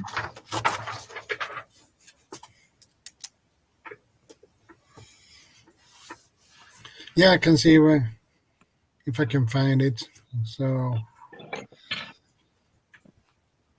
when I find it, I will watch it. Yeah, let me know what you think once you have. It's very good. I try to keep the community informed, especially with the damn censorship. Yeah.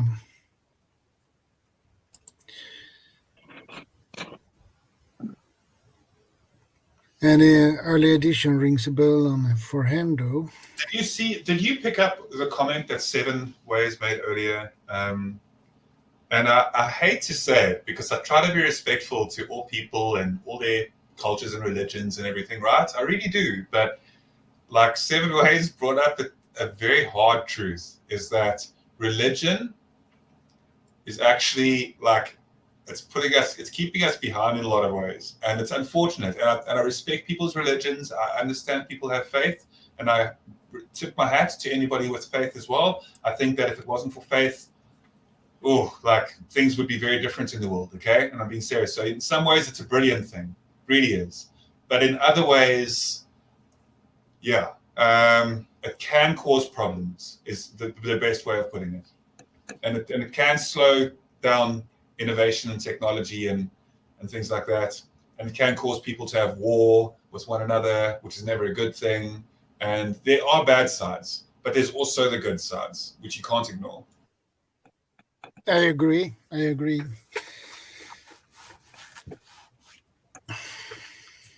It's always a good side and a bad side with everything you do, basically. There's choices to be made in life with all of us. Yeah. Yeah, and it depends on how you choose to use the technology. Yeah. If you just want to use it to be a help for you in what you're doing, fine. Because that I use computer as because it's easier for me, because I'm so it's easier for me to, if I need to write a letter or something, it's easier for me to type on the computer than write it down by hand because I get cramp in my hand. And it goes much. I can finish a letter much faster if I type it on the computer. So it's a nice little helper when it works. Otherwise, you have to do it manually.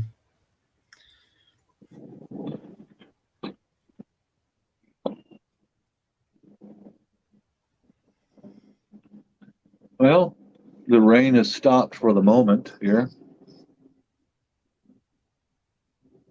Yeah. Yeah, also, I've been chatting for a bit. I do need to get off here in a second as well. Thank you for the chat as well. It's always interesting. And going down these rabbit holes is something that I thoroughly enjoy.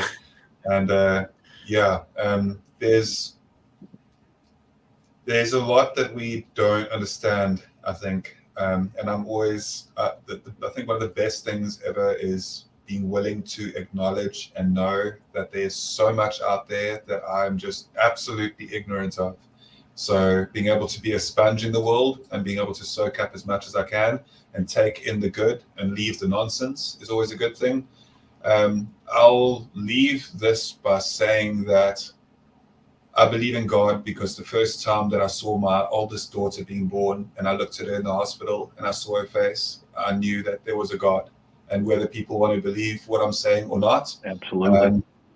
that is how I see it, and I choose to always live in that way. And I choose to live a life of faith, but I'm not a religious person even slightly. But yeah, anyway, have a lovely weekend and just be good and kind to others. Bye-bye, everybody. Bye. Yeah. Peace Take out. care. Stay safe and God bless. I'm always prepared, bro. You know I am. Yeah, Mhm. that too.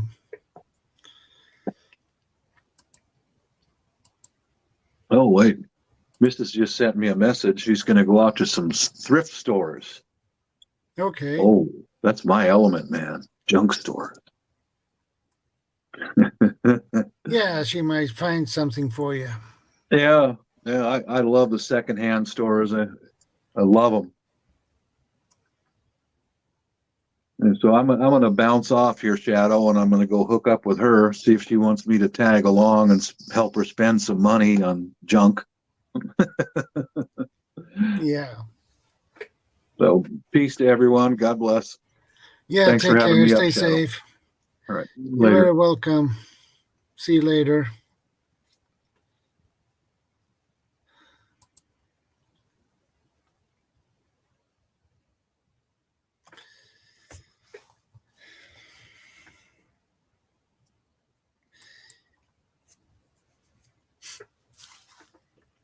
Garden, outdoors,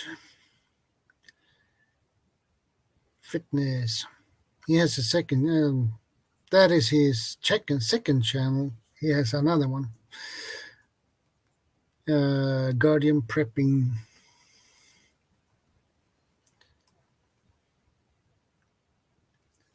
He's a nice guy. He likes science, survival, and he's an avid prepper too. And he has a lot of knowledge. It's always nice when he pops up or drops in. It depends on.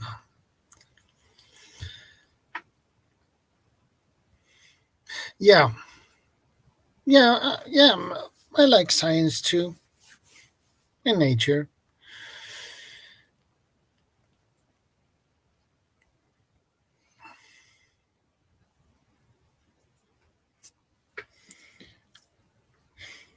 Science is good. We need science.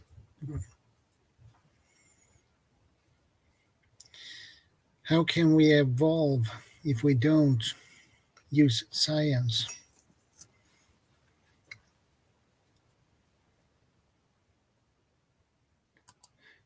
Ah, that one. Yeah.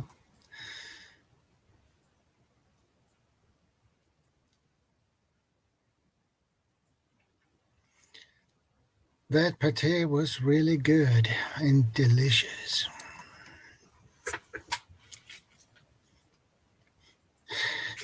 Nature is science anyway. I agree with that too.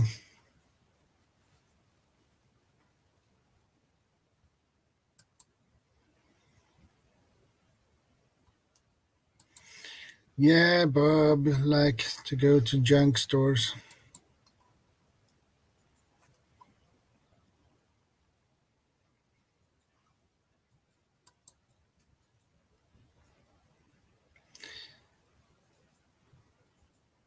And thanks for watching that video, Hendo.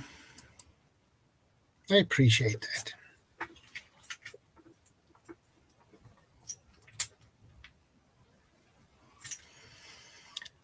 Nature is science. Biology is science. Cooking food is science.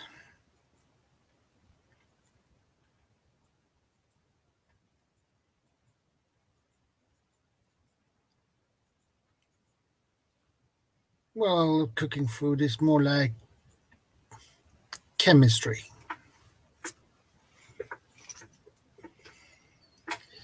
To get things right with the spices, what spice fits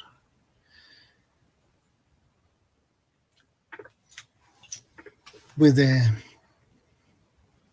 fish, shrimps, or meat. So it's science in our daily lives. So basically, whatever we do, it is science.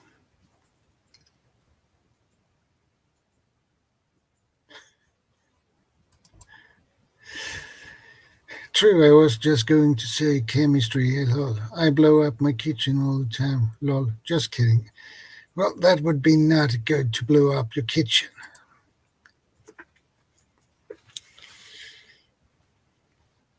But I believe it has happened. But lucky for us, not that often.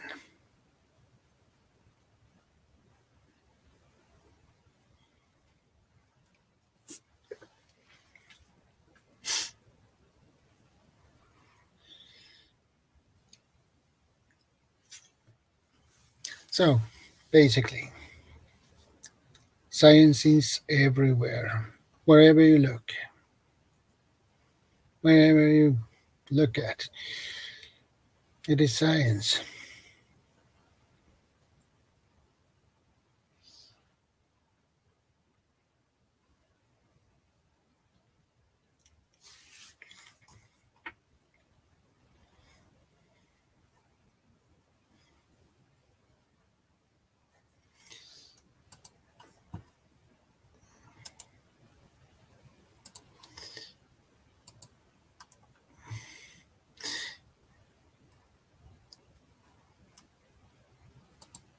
Yeah, that one. Yeah, that is the one, Hendo.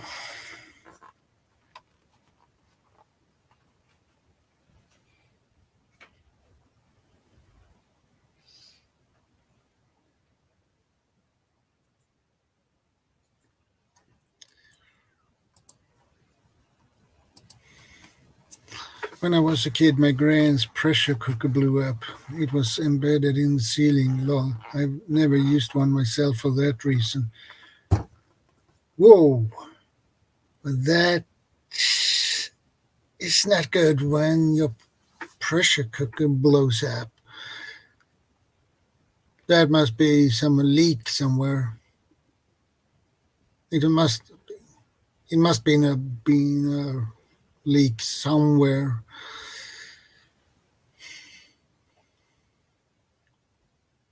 Because if I remember it correct, those should have a security um,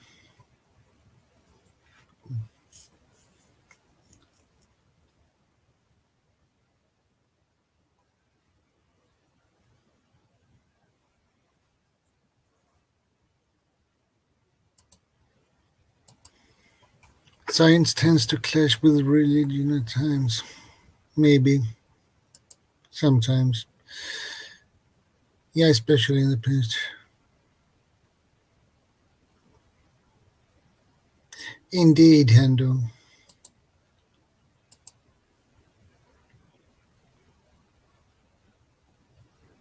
Yeah, and I guess if pressure king cooker blew up, that must be a pretty loud bang.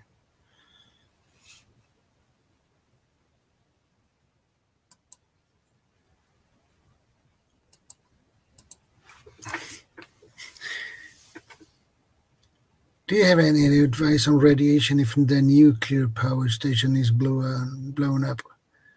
Well, in that case,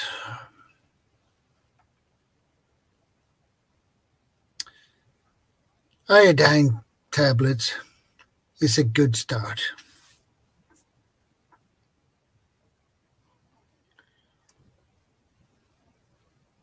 And evacuate the area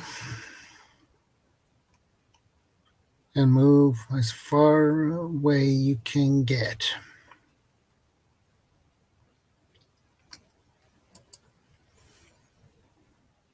Thankfully, we were in the backyard. My gran couldn't cook. Lol. She was a businesswoman who brought home the bacon. Granddad was the cook even in the military. Okay, that's good.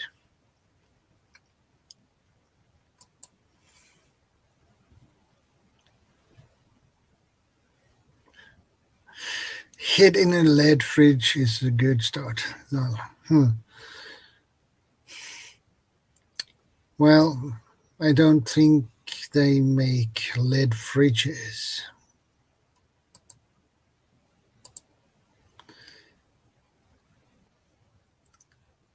Exactly, Hendo. That is what I mean. You need it.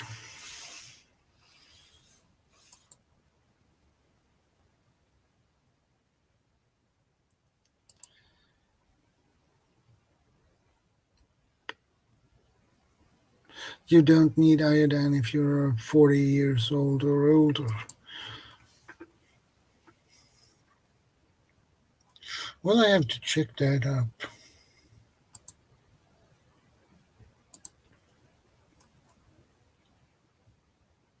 Uh,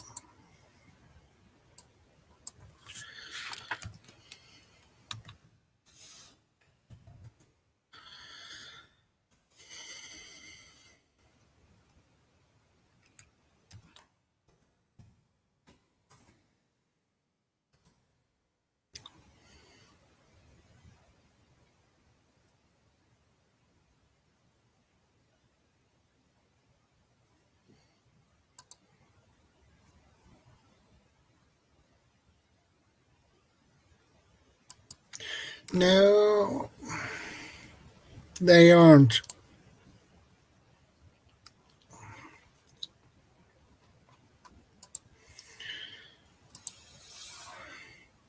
Those old fridges that were made of lead, they were pretty heavy.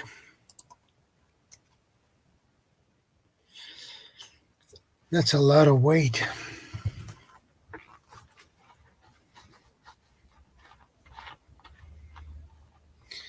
Lead is heavy. Not heavy as gold, but it's heavy enough.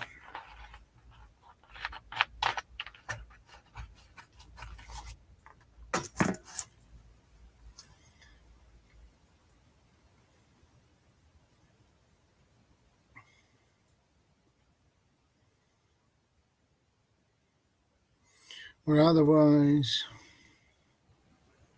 if you can't move from an area,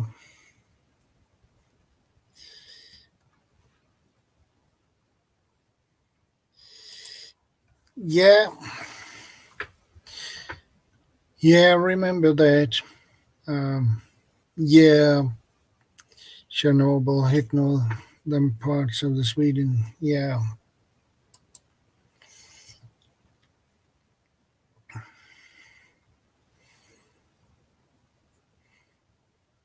I remember that. I heard that on the news when I was a kid.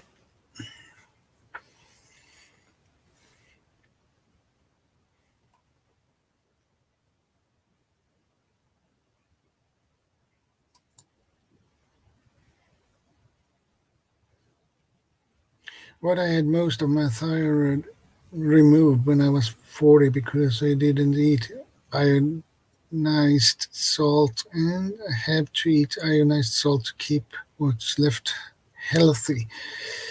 It's been 17 years since. Tough luck.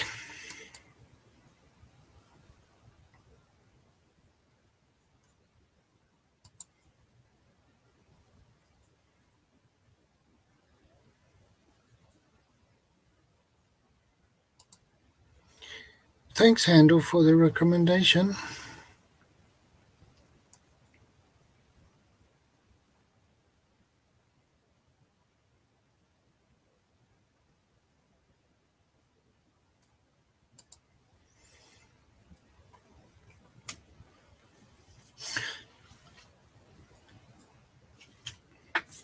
Really, I'm fire. Is that true about ionized salt to keep your thyroid glands functioning?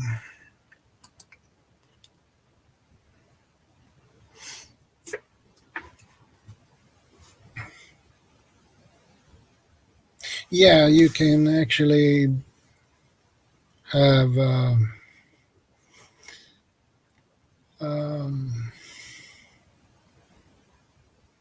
your thyroid glands, if they don't get iodized,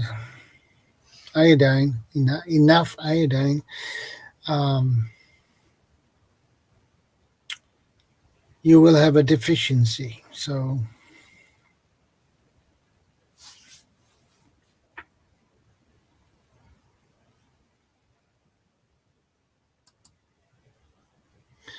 I was into healthy pure eating back then, and they said salt was bad, so stupidly I believed it. Yeah, we need iodine.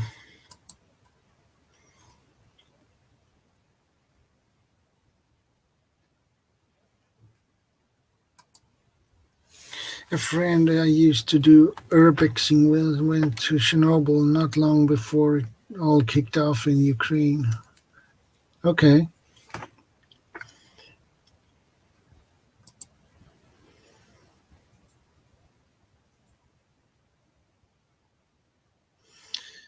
Already seen it, and it's a very good watch, pretty accurate for the most part.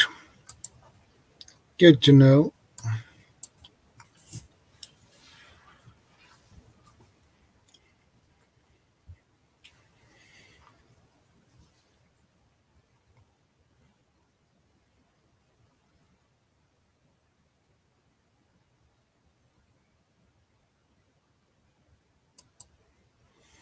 You can take pure iodine, but easier and tastier to have iodized salt in your diet.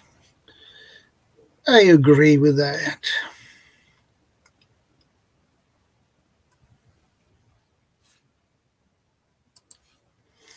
Too much salt is bad, but they fail to convey that message that you need some salt every day in a small dose. I agree with that too. Too much salt is not good for you. And too little is not good either. So they say, I think the recommendation is 10 grams salt per day. Maybe less. I don't remember.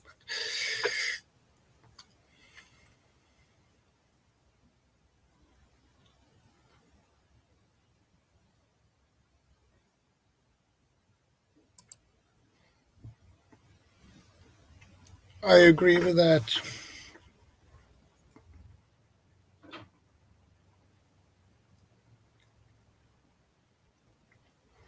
I agree with that, Iron Fire Horse.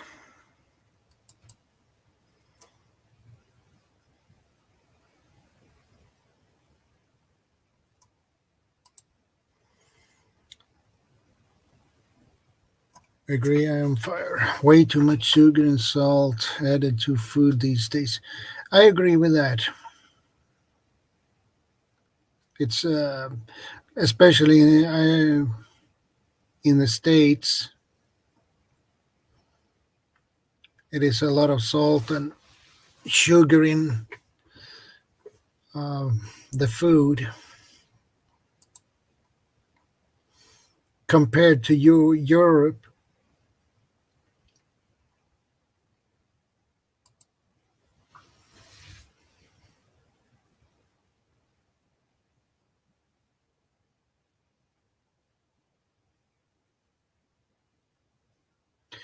I eat everything from scratch and use salt only to cook, never sprinkling it straight onto food with the exception of poached eggs. Lol, gotta have sprinkled salt or I gag. Yeah,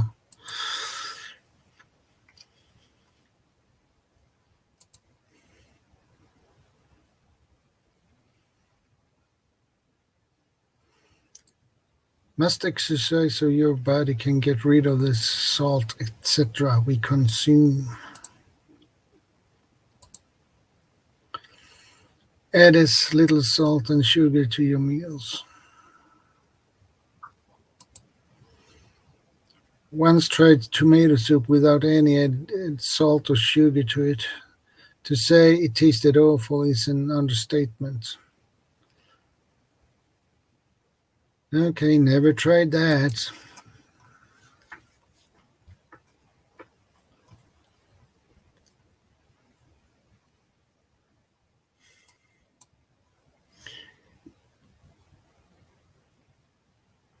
Salt is something we need, our bodies need, but too much of it. Um, First of all, salt rain makes your blood pressure go up, and coffee doing that too, and licorice as well.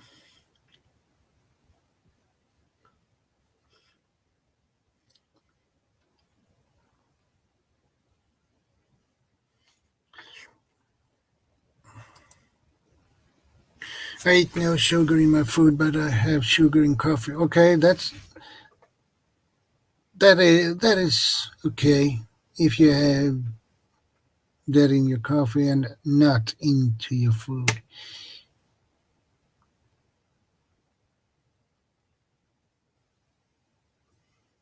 I gotta stop, but I'm slim and don't have diabetes, so well, that's good.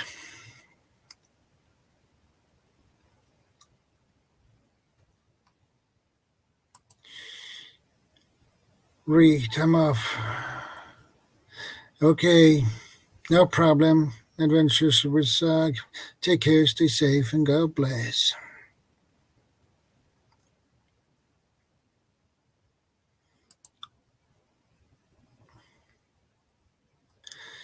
Yeah,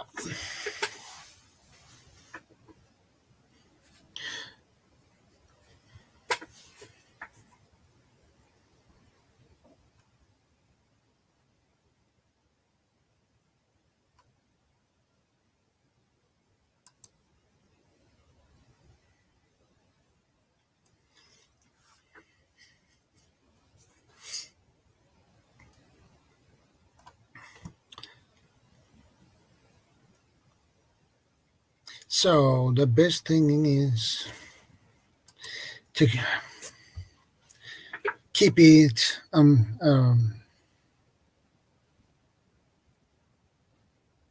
a small amount, not too much and not too little,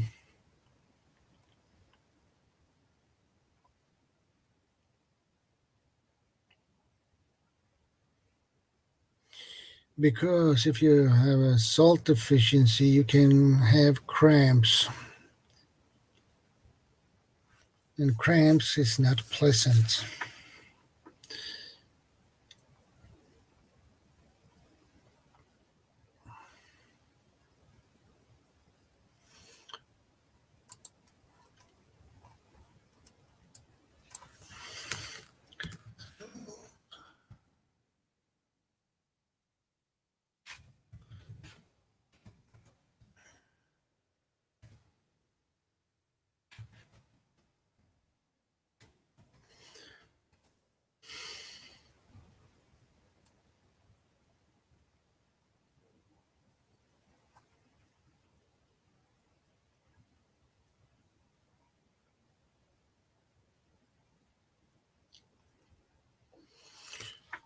The daily recommendation is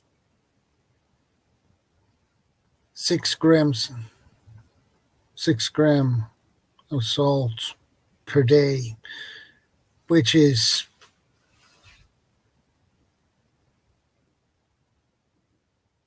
basically a teaspoon salt a day, no more than that.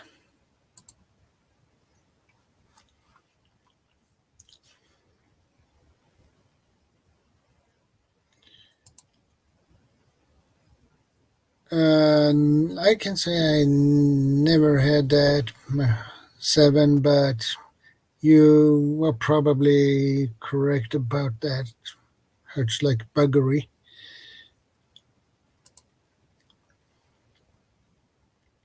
You get right. You are correct. I am fire horse. Yes, cramps from lack of salts, potassium, and magnesium. I have had that really painful. Yeah, I bet it is.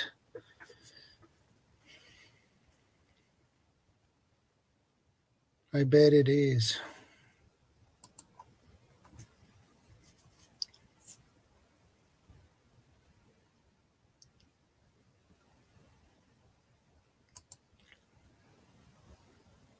Okay. Thanks for the info, 7.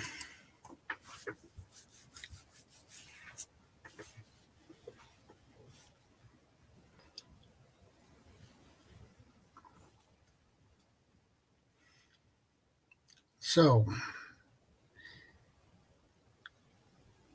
it's few who stay to 1 teaspoon of salt daily.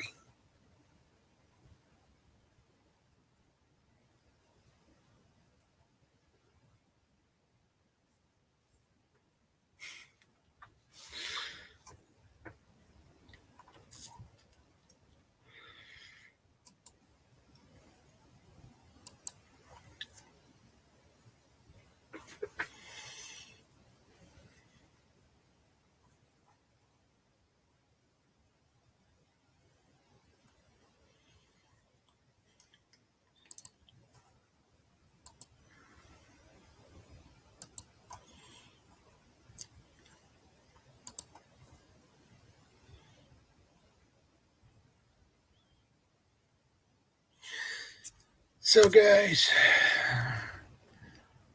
I think we wrap things up now.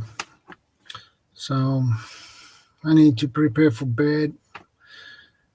I don't want to waste the whole day tomorrow because I have things to do tomorrow afternoon. So,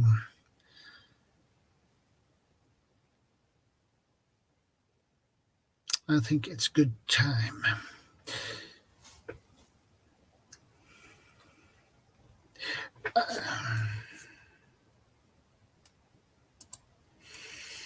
I'm pretty sure I have more than a teaspoon, but maybe now. I put a good tablespoon in a big pot of boiled potatoes. No idea how much is actually in the potatoes after.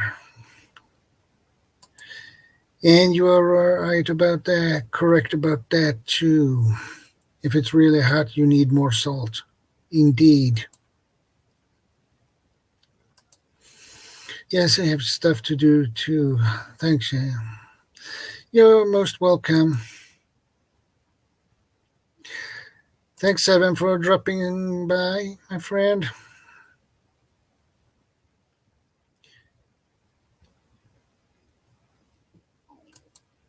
Take care. Stay safe. God bless. And I'll see you next week. Take care, my friends. Bye.